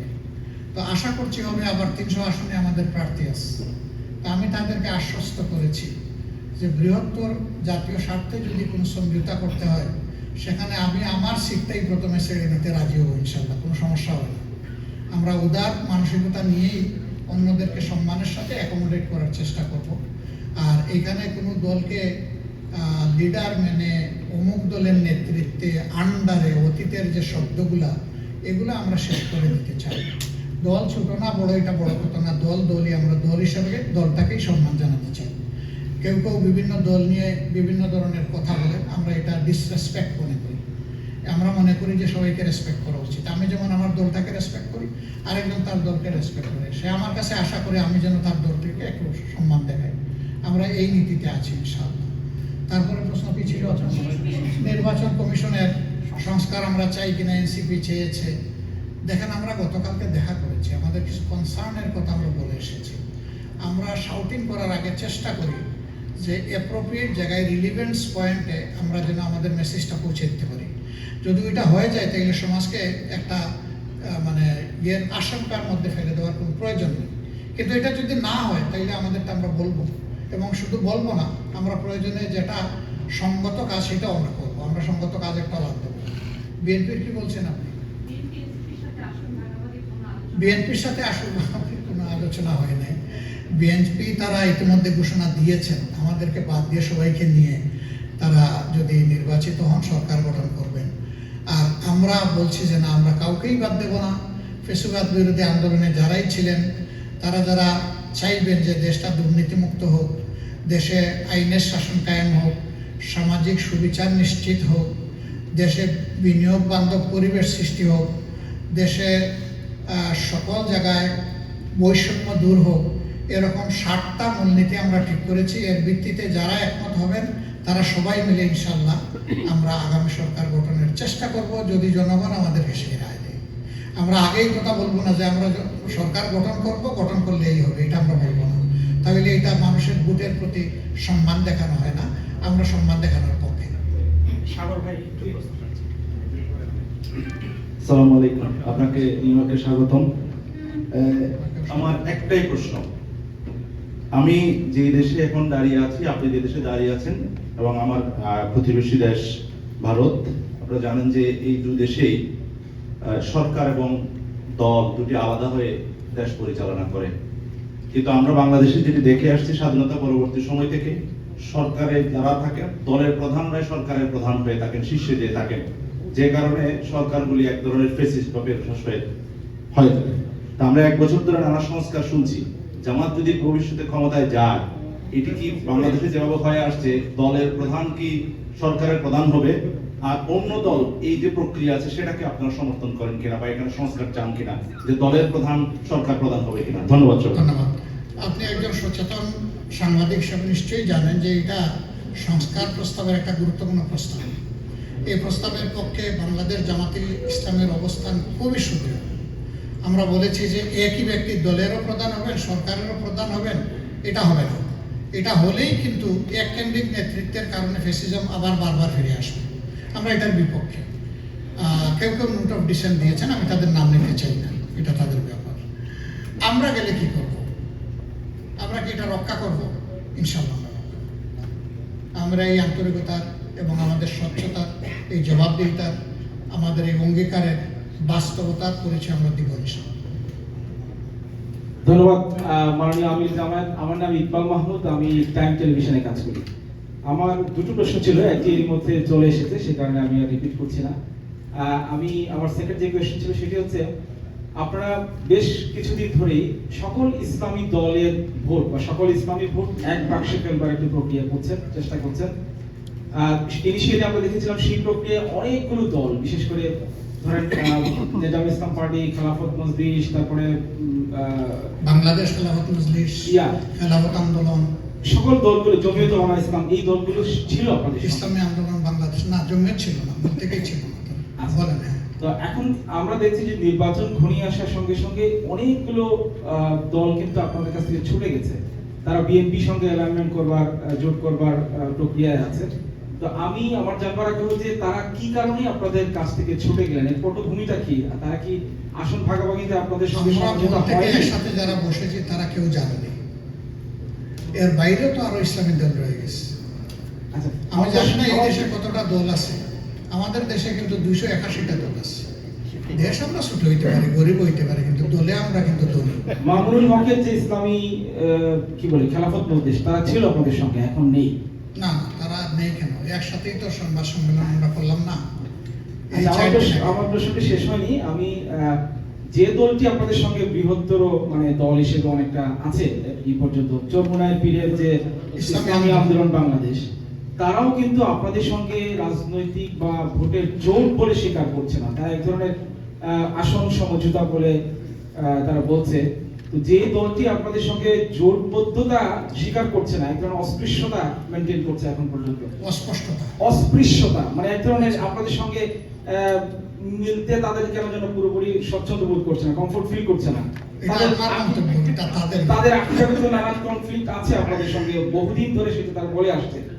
তো যেটি আমি বলতে চাচ্ছি যে এদের সঙ্গে ভোট করে যদি আপনারা সরকার গঠন করে মানে সরকার গঠনের যোগ্যতা অর্জন করেন, তাহলে তাদের সঙ্গে কোন ফরম্যাটে বা কিভাবে সরকারটি গঠন, সরকার কাঠামোটা কিভাবে হবে? প্রশ্নই যখন উত্তর, তখন উত্তরের জায়গা কোথায়? ধন্যবাদ। আসলে প্রশ্নটা হয়ে গেছে খুব বিশ্লেষণ দর্শী। ব্যাপার হলো যারা ছিলাম আমরা আছি, এখান থেকে কেউ সরে না। 2 নম্বর হলো ওরা যা বলেছে যথার্থ বলেছে। আমাদের সিদ্ধান্ত হচ্ছে আমরা কোনো ফর্মাল জোট গঠন করবো না, আমরা নির্বাচনী আন্ডারস্ট্যান্ডিং করব। জোট গঠনের ভালো দিক আছে, মন্দ দিকও আছে। এটা খেয়াল করুন যে বিএনপিও এখন পর্যন্ত কিন্তু সুস্পষ্ট কোনো জোট গঠনের সিদ্ধান্ত ঘোষণা করে নাই। আমাদের অতীত অভিজ্ঞতা সবার আছে, সেটাকে সামনে নিয়েই আমরা নির্বাচনী সমঝোতার পথে সবাই হাঁটছি। তবে পলারাইজেশন কেবল শুরু, এটা অপেক্ষা করতে হবে স্কেজুয়াল ডিক্লারেশন পর্যন্ত, এরপরে একটা ফাইনাল শেপ নেবে ইনশাআল্লাহ। যেটাই হোক, আল্লাহ তাআলার কাছে দোয়া করি, আপনাদের কাছে দোয়া চাই, সেটা যেন দেশের কল্যাণে হয়, আপনারা দোয়া করবেন। ধন্যবাদ। আসসালামু আলাইকুম, আমি মোহাম্মদ ইমেল, বাংলা এডিশনের সাথে আছি। যদিও আপনার সাথে আমার 2 ফোনে কথা হয়েছিল দক্ষিণ আফ্রিকা ইসলামিক ফোরাম আফ্রিকা নিয়ে। তো আজকে আমার প্রথম যে প্রশ্নটি হচ্ছে একেবারে তাজা প্রশ্ন, সেটি হচ্ছে নিউ ইয়র্কে আপনি যখন আসছেন, আমি ল্যান্ড করেছেন, অনেকেই বলছে আপনি জামাতের ভোট সব আমেরিকা থেকে নিয়ে যাবেন, এরকম একটি মানুষের মধ্যে এই আলোচনা চলছে। হ্যাঁ, আর দ্বিতীয় প্রশ্ন হচ্ছে পিআরের যে বিষয়টি বলেছেন, ইন কেস যদি পিআর পদ্ধতিতে যদি নির্বাচন হয়, সবচেয়ে বড় দল, রাজনৈতিক দল, সেটি হচ্ছে বিএনপির মহাসচিব, উনি বলেছেন উনি পিআর বুঝেনি না। সো সেখানে যদি এই না বোঝাটা যদি থেকে যায়, যদি পিআরটা যদি অ্যাপ্রুভাল হয়, তাহলে কিভাবে এই নির্বাচনটা হবে? বুঝেই না, যেহেতু আপনাদের সাথে বড় দল হচ্ছে বিএনপি। আলহামদুলিল্লাহ, খুব ভালো প্রশ্ন। প্রথমটা হলো সব ভোট আপনাদের থেকে জোগাড় করে বাংলাদেশে নিয়ে যাওয়ার জন্য। তো আসলে আমি এই কারণে আসিনি। আমি এসেছি আপনাদেরকে দেখতে, আমি এসেছি আপনাদের কথাগুলো শুনতে, আপনাদের প্রিয় জাতি এবং দেশকে কিভাবে দেখতে চান, আপনাদের ভাবনাগুলো জানতে এসেছি। কার্যত প্রশ্নগুলোর উত্তর দিয়ে কিন্তু আপনাদের প্রত্যাশা এবং স্বপ্নও কিন্তু ফুটে উঠেছে। আমি মূলত এটার জন্য এসেছি। 2 নম্বর হচ্ছে যে বড় দল, আমি বড় দল ছোট দল নাই বলি, গুরুত্বপূর্ণ দল বলি। সেটাই আমি বড় ছোট ওই ভেদাভেদেও যেতে রাজি না। কে কোন দিন বড় হয়ে যায় বলা কঠিন, কোন বড় আবার ছোট হয়ে যায় সেটাও বলা কঠিন, আবার কোন বড় দল আরো বড় হয় সেটাও বলা কঠিন। আমি ওইদিকে যাব না। তো উনি একজন রাজনীতিবিদ, দেশের স্বনামধন্য একটা দল এবং দলের গুরুত্বপূর্ণ পদে আছেন তিনি, তার কথা বলেছেন যে তিনি বুঝেন না। যেহেতু বিষয়টা প্রসঙ্গটা এসেছে, বুঝার দায়িত্ব আমাদের সবার। আমরা যদি বুঝারই চেষ্টা না করি, তাহলে জিনিসটা ভালো না মন্দ এটার জাজমেন্ট করবো কিভাবে? আর এই পর্যায়ের রাজনীতিবিদরা আমরা যদি বলি যে আমরা বুঝি না, তাহলে আমরা কি দুনিয়ায় ঘুরি না? দুনিয়া যে 91টা দেশে পিয়ার সিস্টেমে রাজনীতি হয়, ভোট হয়, সরকার গঠন হয়, এবং সেই অনেকগুলো দেশ কিন্তু খুবই গুরুত্বপূর্ণ দেশ, এগুলো ফেলে দেওয়ার মতো দেশ না। তবে এটা ঠিক যে পিয়ারের আবার আমরা এ পর্যন্ত 5টা ধরন আমরা পেয়েছি। কোন ধরনটা আমাদের দেশে ফিট করবে সেটা নিয়ে যদি কেউ কথা বলেন অবশ্যই বলা যায়, কিন্তু পিয়ার বুঝি না, পিয়ার কি জিনিস, এটাকে মাথায় দেয় নাকি গায়ে মাখে নাকি খায়, এই ধরনের কথা বলা আসলে ওটা নিজের প্রতি সুবিচার হয় না আসলে আমরা মনে করি। রাজনীতিবিদরা সব কিছু বুঝবেন এটা যেমন সঠিক না, আবার বেসিক জিনিসগুলো বোঝার চেষ্টা করতে হবে এটাও কিন্তু সঠিক। আমাদের এই নীতির উপরে চলা উচিত, এর মাঝেই আমরা মনে করি কল্যাণ আছে। এটা ঠিক যে আমি তো আগেই বলেছি যে এই সিস্টেমটা আমাদের দেশে এখনো সেরকম পরিচিত হয়ে উঠেনি বলে আমরা আমাদের কথাগুলো বলে যাচ্ছি, মানুষের কাছে বোঝাচ্ছি। এখন পর্যন্ত মানুষের পিয়ারের ব্যাপারে প্রত্যাশা বুঝে হোক না বুঝে হোক অনেক বেশি। এক ভাই বলেছিলেন যে মেজর 2-1 পার্টি ছাড়া মাইনর পার্টিগুলো বরঞ্চ পিয়ার চাচ্ছে না, বিষয়টা এমন না। সংলাপে অংশগ্রহণ করেছে 31টা দল, 25টা দলই কিন্তু বিভিন্নভাবে পিয়ার চায়, আর বাকি 6টা দল তারা পিয়ার চান না, একেবারেই চান না, কোথাও চান না। তো আমরা এইখানেও 6 আর ওই 25-এর ব্যাপারে যাচ্ছি না, আমরা যাচ্ছি যেটা লজিক্যাল, যেটা জাতির জন্য উপকারী, সেইটাই আমরা যেন খোলা মনে সবাই বোঝার চেষ্টা করি, আর ভালো হলে সবাই যেন এটা মেনে নিতে পারি। এবং এই সময়ের ভিতরে না হলে তাহলে কি ইলেকশন হবে না? তাহলে যেভাবে আছে সেভাবে ইলেকশন হবে, কিন্তু সেই ইলেকশনটা কিভাবে হবে সেটা আমি পরে বলবো ইনশাআল্লাহ। কারণ এখানে আমরা শেষ করতে হবে। আমার একটা প্রশ্ন, আমি আসলে সবার কাছে দুঃখ প্রকাশ করছি যে আপনি জানেন যে আজকে সকালে আমাদের সম্মানিত আমরা জামাত এসে পৌঁছিয়েছেন এবং ওনার আরো একটা প্রোগ্রাম আছে এরপরে। সো আমি দুঃখ প্রকাশ করছি যে সভা প্রস্তুত নিতে পারছি না। আসসালামু আলাইকুম, আমার নাম শেখ সিরাজ। সম্মানিত আমির, আপনাকে স্বাগত যুক্তরাষ্ট্রের মাটিতে। আপনাকে ধন্যবাদ। ধন্যবাদ আপনাকেও। আমার একটিমাত্র প্রশ্ন, এই প্রশ্নটা বোধহয় এখনই করা সমুচিত, সেটা হচ্ছে যে আপনি যুক্তরাষ্ট্রে এসেছেন, প্রবাসী বাংলাদেশের উদ্দেশ্যে আছে দাঁড়িয়েছেন এখানে। আগামী ফেব্রুয়ারি মাসে সম্ভবত ইলেকশন হতে যাচ্ছে, ইনশাআল্লাহ। প্রবাসীদের কাছে জামাত ইসলামী কি প্রত্যাশা করে? ইনশাআল্লাহ আমি বলবো। জি, ধন্যবাদ। 10-15 মিনিট এটাই বলবো। তো একটি প্রশ্ন, আপনি জামাতের মহাসমাবেশে বলেছিলেন জামাতের কোনো নেতা বা কর্মী সরকারি কোনো ধরনের বেনিফিট অথবা ট্যাক্স দিবেন না। জামাতের প্রতি মানুষের এখন প্রত্যাশা অনেক বেশি আগের চাইতে। আমরা দেখতে পাচ্ছি ইতিমধ্যে জামাতের প্রতিটি অনলাইন জরিপে ওনারা এগিয়ে আছেন, পজিটিভ ধারণা এই সম্পর্কে আপনাদের এই সংক্ষিপ্ত বলেন। আমার লম্বা প্রশ্ন ছিল, সংক্ষিপ্ত করবেন। জি, আমরা আর কোনো প্রশ্ন নিতে পারছি না ইনশাআল্লাহ। আমাদের সম্মানিত আমির জামাত আপনাদের সামনে ইনশাআল্লাহ সংক্ষিপ্ত এটা মূল বক্তব্যে এসে যাবে আপনার। ধন্যবাদ। আমি একটু সুযোগ নিচ্ছি আপনাদের কাছ থেকে। আসলে আপনাদের কথাগুলো আরো শুনলে আরো বেশি বেনিফিটেড হতো, নো ডাউট। যারা পারলেন না আমাদের এমরাদেশন ডিপু সহ সবার কাছে আমরা দুঃখ প্রকাশ করছি, এবং অনেকের সাথে আমি পার্সোনালি কানেক্টেড আছি। আর আমার ফোনে কোনো ফিল্টার নাই, ওপেন ফর অল। আমার এখানে কোনো প্রটোকল নাই যে অমুকের মাধ্যমে আমার কাছে আসতে হবে। আমি অত বড় কোনো ব্যক্তি না, একেবারে অর্ডিনারি একটা মানুষ, এই জন্য আমার ফোন কিন্তু ওপেন ফর অল। তো আলহামদুলিল্লাহ, আমি প্রথমে আপনাদের সকলকে ধন্যবাদ জানাই, কৃতজ্ঞতা জানাই। সকলেই এখানে গুরুত্বপূর্ণ অবস্থানে রয়েছে, সকলের সময় খুবই মূল্যবান। তারপরে আপনারা একটা ভালোবাসার টানে এখানে এসেছেন বলে আমি মনে করি, এবং সেটা আমার প্রতি, সেটা জন্মস্থান বাংলাদেশের প্রতি ভালোবাসার কারণে আপনারা এসেছেন। আপনাদের এই ভালোবাসাকে আমি সম্মান করি, সম্মান করেই আপনাদের খেদমতে আমার 3টা কথা। নাম্বার 1, আমরা যে যেখানে থাকি, ডায়াসপোরা হিসাবে বাংলাদেশ আমাদের নিজস্ব জন্মভূমি। আমাদের জন্মভূমির যদি কোনো ভালো কিছু হয় তাহলে তার অংশীদার আমরা সবাই হব, আর যদি কোনো ক্ষতি হয় তারও ভাগ আমাদেরকে বহন করতে হবে। আমি অতীত নিয়ে একটা কথাও বলবো না, আমি কিন্তু always positive and forward looking, সামনে যেতে চাই, পিছনে দৌড়াইতে চাই। এই জায়গাটায় আপনাদের প্রতি আমাদের 3টা অনুরোধ। আপনারা সম্ভবত লক্ষ্য করেছেন 5 আগস্টের পরিবর্তনের পরে আমরা সেপ্টেম্বর মাসেই বলা শুরু করেছি যে ভোটাধিকার, প্রবাসী যারা আছেন তাদের ভোটাধিকার নিশ্চিত করতে হবে, এবং এই নিয়ে কিন্তু আমরা দাবি দিবসও পালন করেছি, স্মারকলিপি দিয়েছি, নির্বাচন কমিশনের সাথে আমরা কথা বলেছি, প্রধান উপদেষ্টার সাথে সাক্ষাৎ করে এই দাবি তুলেছি। এরপরে অন্যান্য দলও কিছু কিছু তারা এটা করেছেন, কিন্তু কন্টিনিউয়াসলি আমরা এটার পিছনে লেগে আছি। প্রবাসীদের কি একটাই অধিকার, আর কিছু নাই? অনেক প্রয়োজন, কিন্তু আমরা বিশ্বাস করি এই অধিকারটা প্রতিষ্ঠিত হলে বাকি অধিকার আদায়টা সহজ হয়ে যাবে। এটি একটা ভেটো পাওয়ারের মতো, বুট একটা ভেটো পাওয়ার। যখন আপনারা রিমিটেন্স বন্ধ করার ঘোষণা দিয়েছিলেন, তখন সরকারের কিন্তু পায়ের তলার মাটি সরে গিয়েছিল। সরকারের একজন মন্ত্রী হাত জোর করে আপনাদের সহযোগিতা চেয়েছিল। কেন?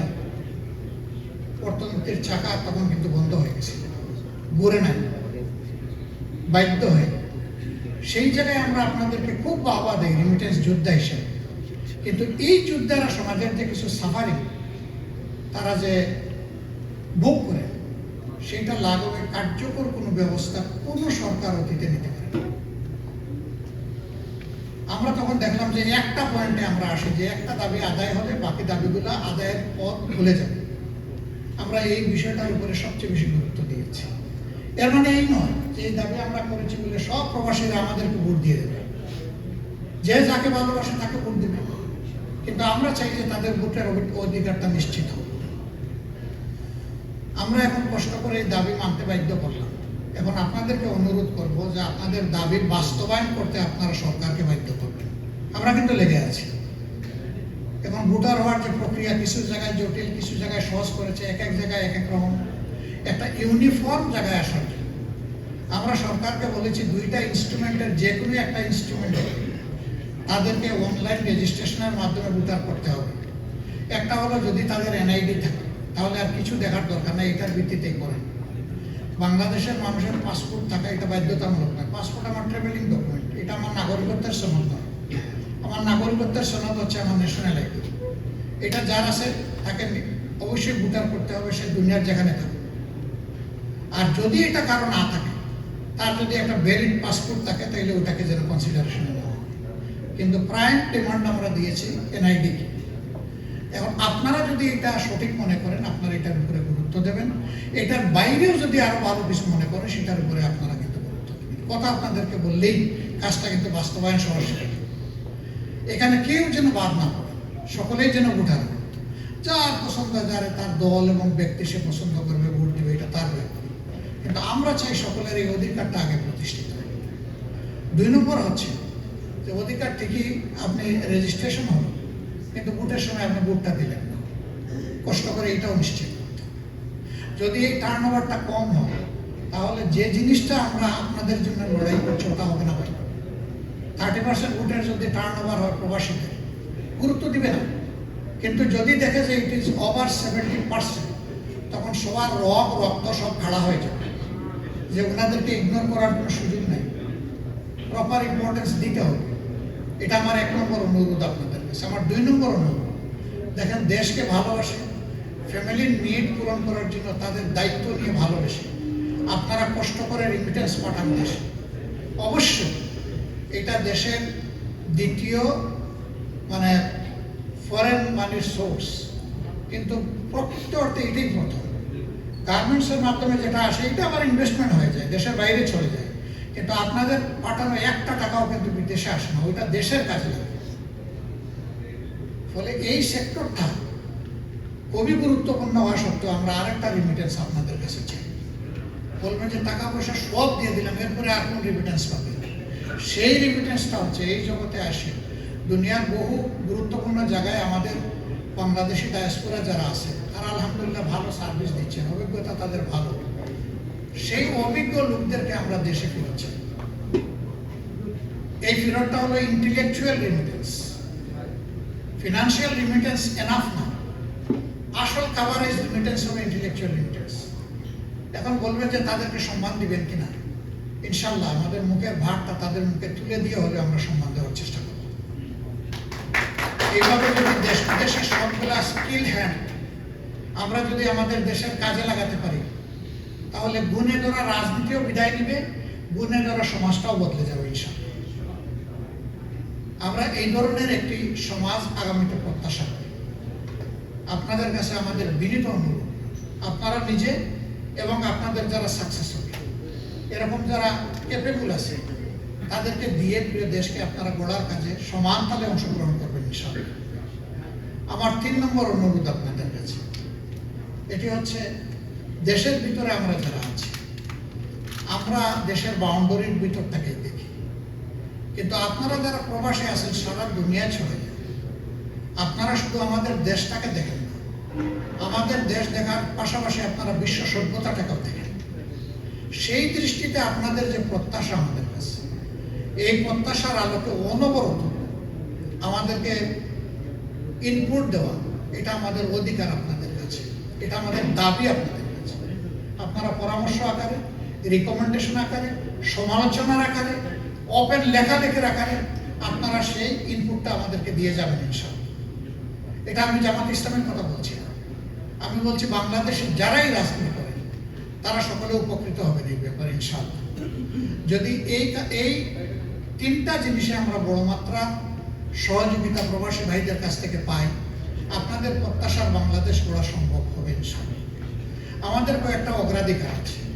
যদি আল্লাহ রাব্বুল আলামিন আমাদেরকে জনগণের ভালোবাসা, সমর্থনে এবং ভোটে দেশবাসীর সেবা করার সুযোগ দেন, আমরা বলি না ক্ষমতা গ্রহণ, আমরা বলি না যে ক্ষমতা গঠন, ক্ষমতা গরম আলাদা। আমরা আমাদেরকে ক্ষমতাসীন হিসাবে দেখতে চাই না, আমরা সেবক হিসাবে দেখতে চাই। যদি এই সুযোগটা আল্লাহ তাআলা আমাদেরকে দান করেন, আমাদের প্রথম অঙ্গীকার হচ্ছে আমরা সর্বপ্রথম গুরুত্ব দিব আমাদের ভাঙ্গাচোরা বিধ্বস্ত যে শিক্ষা ব্যবস্থা, এটাকে ঠিক করার জন্য। এটা দুনিয়ার কোনো স্ট্যান্ডার্ড কভার করে না। অথচ সারপ্রাইজিং মেধাগুলো আমাদের আছে, সব মেধা বরঞ্চ আমরা শেষ করে দিই। এই জায়গাতে টেকনিক্যাল এডুকেশন এবং মরাল এডুকেশন দুইটা সমন্বয় ঘটনা। সারা দুনিয়া থেকে আমরা জানবো, শিখবো, ক্লোনিং করবো, আমাদের কিছু পরিকল্পনা আছে। এইটাকে আমরা আপনাদের সবার সহযোগিতা এটাকে আরো এনরিচ করবো যাতে করে একটা নাগরিক বের হওয়ার পরে তার একটা সামাজিক দায়বদ্ধতা থাকে, সেইটা মনে না করে তার মেধা, তার মা বাপের টাকার বিনিময়ে আজকে সেই পর্যায়ে চলে এসেছে। সেই জন্য ভাবতে বাধ্য হয় যে এই দেশের 18 কোটি মানুষের কন্ট্রিবিউশন আছে আজকে আমি মানুষকে হওয়ার পিছনে। কারণ আমার দেশের যে ভিক্ষুক সারাদিন সে ভিক্ষা করে, সন্ধ্যাবেলা সে শপে যায়, সে যখন জিনিস কিনতে যায় দোকানে তাকে কিন্তু ভ্যালু অ্যাডেড ট্যাক্স, যেটাকে আমরা ব্যাট বলি, এটা ছাড়া কিন্তু তার কাছে জিনিস বিক্রি করবে না। যে সে ভিক্ষুক এই জন্য তার কোনো ব্যাট নাই এটা বলবে না, সবার মতো তারও ব্যাট দিতে হয়। আজকে যে শিশুটি জন্ম নিয়েছে তার জন্য যখন তার মা বাপ কোনো কিছু কিনতে যাবে শিশু আইটেম, সেখানে ওই ব্যাট দিয়ে কিনতে হবে। দুইটা সোর্স থেকে একটা দেশের চাকা চলে, উন্নয়ন হয়। একটা হচ্ছে দেশ থেকে যে রেভিনিউ জেনারেট করে এইটা, আর একটা হচ্ছে বিদেশি লোন আমাদের দেশের মতো। তো এই রেভিনিউতে আমরা সবাই পার্টিসিপেন্ট ইকুয়ালি। আমরা যে লোনটা আনি, আজকে জন্ম নেওয়া শিশুর গাড়েও আপনার বয়সের সমান পরিমাণ লোন ভরতে যাবে তার জন্মের সাথে সাথে। যখন এই অনুভূতিটা একজন ছাত্র নিয়ে বড় হবে, মানুষ হবে, তখন সে বেপরোয়া হবে না, বেহায়া হবে না, লুটেরা হবে না। মানুষের কপাল কিসমত নিয়ে তার কলমের কুচায় সে সব কিছু শেষ করে দিবে। আমরা এমন একটি শিক্ষা ব্যবস্থা গড়ে তুলতে চাই যে ছাত্ররা বের হবে, সাথে সাথে তার হাতে কাজ আসবে, হয় সে উদ্যোগী বিনিয়োগকারী হবে, আর না হয় সে হবে একজন চাকরিজীবী। যেটাই হবে তার প্রয়োজন এবং সামর্থ্য অনুযায়ী সেটা তার হাতে চলে যাবে ইনশাআল্লাহ। আমাদের 2 নম্বর অঙ্গীকার, আমরা সমাজ থেকে দুর্নীতি নামক ক্যান্সারটাকে শেষ করতে চাই। আমরা জানি এটা 100 ভাগ শেষ করা যাবে না, কিন্তু এটাকে মাটিতে নামায় আনতে চাই। দুনিয়া এমন কোনো দেশ নাই যেখানে কোনো দুর্নীতি হয় না, কিন্তু সেটা সহনীয় সীমার ভিতরে হয়। আমাদের সমাজকে টোটালি গ্রাস করে ফেলেছে এই দুর্নীতি। এই দুর্নীতির বিরুদ্ধে আমাদের লড়াইটা চলবে। আমরা কারো মুখের দিকে তাকাই এটা বন্ধ করবো না। কোনো দমকেও না, কোনো নির্যাতনেও না, কোনো অত্যাচারেও না। ক্ষমতায় আমরা যাই না যাই, আমাদের এই লড়াই চলতে থাকবে এবং আমরা বিশ্বাস করি এই ক্ষেত্রে আমরা জনগণের সমর্থন পাবো এবং এই লড়াই একদিন বিজয়ী হবে ইনশাআল্লাহ। আমরা এই ব্যাপারে খুবই অ্যাডামেন্ট, এখানে কোনো ছাড় নেই। আমাদের তৃতীয়, আমাদের গোটা বিচার ব্যবস্থার আমূল সংস্কার, একেবারে গ্রাম্য আদালত থেকে শুরু করে সুপ্রিম কোর্ট, ন্যায় বিচার পাওয়া নিশ্চিত করতে হবে। যে গরিব সেও পাবে, যে ধনী সেও পাবে। গরিব ধনীর বাস বিচারে মামা খালুর ঠেলায় কোনো বিচার প্রভাবিত হবে না। কারো লাল ফোনের দৌড়াইতেও প্রভাবিত হবে না। বিচারের গতিতে চলবে ইনশাআল্লাহ। এবং সেই বিচারের তলোয়ার যদি ধরুন আমি রাষ্ট্রের একজন গুরুত্বপূর্ণ ব্যক্তি, আমার উপরে যদি পড়ে যায় আমাকে এটা মানতে হবে। এখানে বলতে পারবো না যে হ্যাঁ আমি এই করেছি সেই করেছি, আমাকে একটু এক্সকিউজ করা যায় না। নো, বিচারের তলোয়ার সবার জন্য সমান। এই পাল্লায় ওজন সবার সমান হবে, কোনো বেশ কম হবে না। আমাদের তৃতীয় অঙ্গীকার, চতুর্থ অঙ্গীকার এটি হচ্ছে যে আমাদের বাইলেটারাল রিলেশন দুনিয়ার সব দেশগুলোর সাথে সম্মানের সাথে। আর দেশ ছুটের ভাই মানলাম, 2.5 লক্ষ মানুষের দেশ। আমি একবার ভিজিট করার জন্য গিয়েছিলাম, 10 ঘন্টায় সারা দেশ আমি ভিজিট করেছি। তারা একটু সম্মানের সঙ্গে থাকতে পারে। আর 18 কোটি মানুষের দেশ, আমরা কেন সম্মানের সঙ্গে থাকতে পারবো না? এই জায়গায় আমাদেরকে আনতে হবে এই দেশটা। কিন্তু এই জায়গায় আনার জন্য সবচেয়ে বেশি দায়িত্বশীলতার পরিচয় দিতে হবে রাজনীতিবিদদের। এই জায়গাটা ঠিক হয়ে গেলে দেশের অনেক কিছু ঠিক হয়েছে। এই জায়গাটা যতদিন পচা থাকবে ততদিন এই দেশকে ভালো করা কঠিন হবে। এই জায়গার মেরামত হবে বড় একটা মেরামত, চ্যালেঞ্জ হবে বড় চ্যালেঞ্জ। সুতরাং এই কাজগুলো নিয়ে আমরা যখন আগাবো তখন আমরা এটা গভীরভাবে বিশ্বাস করি যে আমাদের সামনে হিমালয় পর্বত এসে দাঁড়ায় যাবে। আমরা আল্লাহর কাছে সাহায্য চাই, আপনাদের ভালোবাসা দোয়া চাই। সেই দিন যেন হিমালয় পর্বতকে পরোয়া না করে আমরা এটাকে মাড়ানোর জন্য চেষ্টা করতে পারি। এবং মানুষের পক্ষে এটা সম্ভব যদি তার ইন্টেনশন ভালো হয়। কিন্তু সে যদি ধান্দাবাজ মতলবী হয় তাহলে ওখানে গিয়ে সে থেমে যাবে এবং রিভার্স করে চলে আসবে। যদি কিছু ভিক্ষা শিক্ষা পায় সেটা নিয়ে খুশি হয়ে যাবে। আমরা এটা চাই না। এই জন্যে এই ক্ষেত্রে আমরা আপোষহীন থাকবো ইনশাআল্লাহ। আমরা মিউচুয়াল রেসপেক্টের ভিত্তিতে দুনিয়া সবার সাথে আমরা সম্পর্ক চাচ্ছি। এবং এইটা আপহোল্ড করার জন্য আপনারা প্রত্যেকে বাংলাদেশের একজন অ্যাম্বাসেডার হিসাবে কাজ করতে পারেন। এই শব্দটা মুখে নিলেও আমার কষ্ট লাগে। ছোট্ট একটা দেশে আছি, বিভিন্ন মিশনের লোকেরা আমাদের সাথে আসেন, তারা বসেন, কথা বলেন। তারা 10টা কথা বললে 6টা কথা তার দেশের স্বার্থে। আপনারা যদি ক্ষমতায় যান কি করবেন, এটা কি করবেন, ওইটা কি করবেন, ওইটা কি করবেন, আমার দেশের এই স্বার্থ কি দেখবেন আপনি? আর আমাদের যারা মিশনে আছেন তারা কি করেন আপনারা এটার সাথে আমি বলতে পারবো না। তো ভালো কোনো রিপোর্টেশন আমাদের নাই, এটা দুঃখজনক। বরঞ্চ যিনি আছেন মালদ্বীপে তিনি চেষ্টা করেন কিভাবে তিনি যাবেন সৌদি আরব। যদি সৌদি আরব যেতে পারেন তিনি চিন্তা করেন কিভাবে ইউকেতে বসবেন। যদি ইউকেতে একবার পোস্টিং হয়ে যায় তিনি চিন্তা করবেন ইউএসএ থেকে কিভাবে আসা যায়। তিনি তার নিজের অ্যাচিভমেন্টটাকে তিনি বাড়াতে চান, কিন্তু রাষ্ট্রকে ব্র্যান্ডিং করার যে দায়িত্ব দিয়ে রাষ্ট্রটাকে পাঠালো তিনি কিন্তু সেটা অনেক ক্ষেত্রেই আঞ্জাম দিচ্ছেন না। এবং এটাই আমাদের common character everywhere in the world. এই সিনারিওটা চেঞ্জ করতে হবে। সব জায়গায় কমিটেড পিপলগুলো লাগবে যারা তার দেশকে কনসিভ করবে সিরিয়াসলি অ্যান্ড ডিপলি। এখন আপনাদেরকে আমরা সেই অ্যাম্বাসেডারের দায়িত্ব বাংলাদেশকে ব্র্যান্ডিং করার জন্য আপনারা পারবেন। এই সাংবাদিক সমাজের পক্ষে এটা সম্ভব।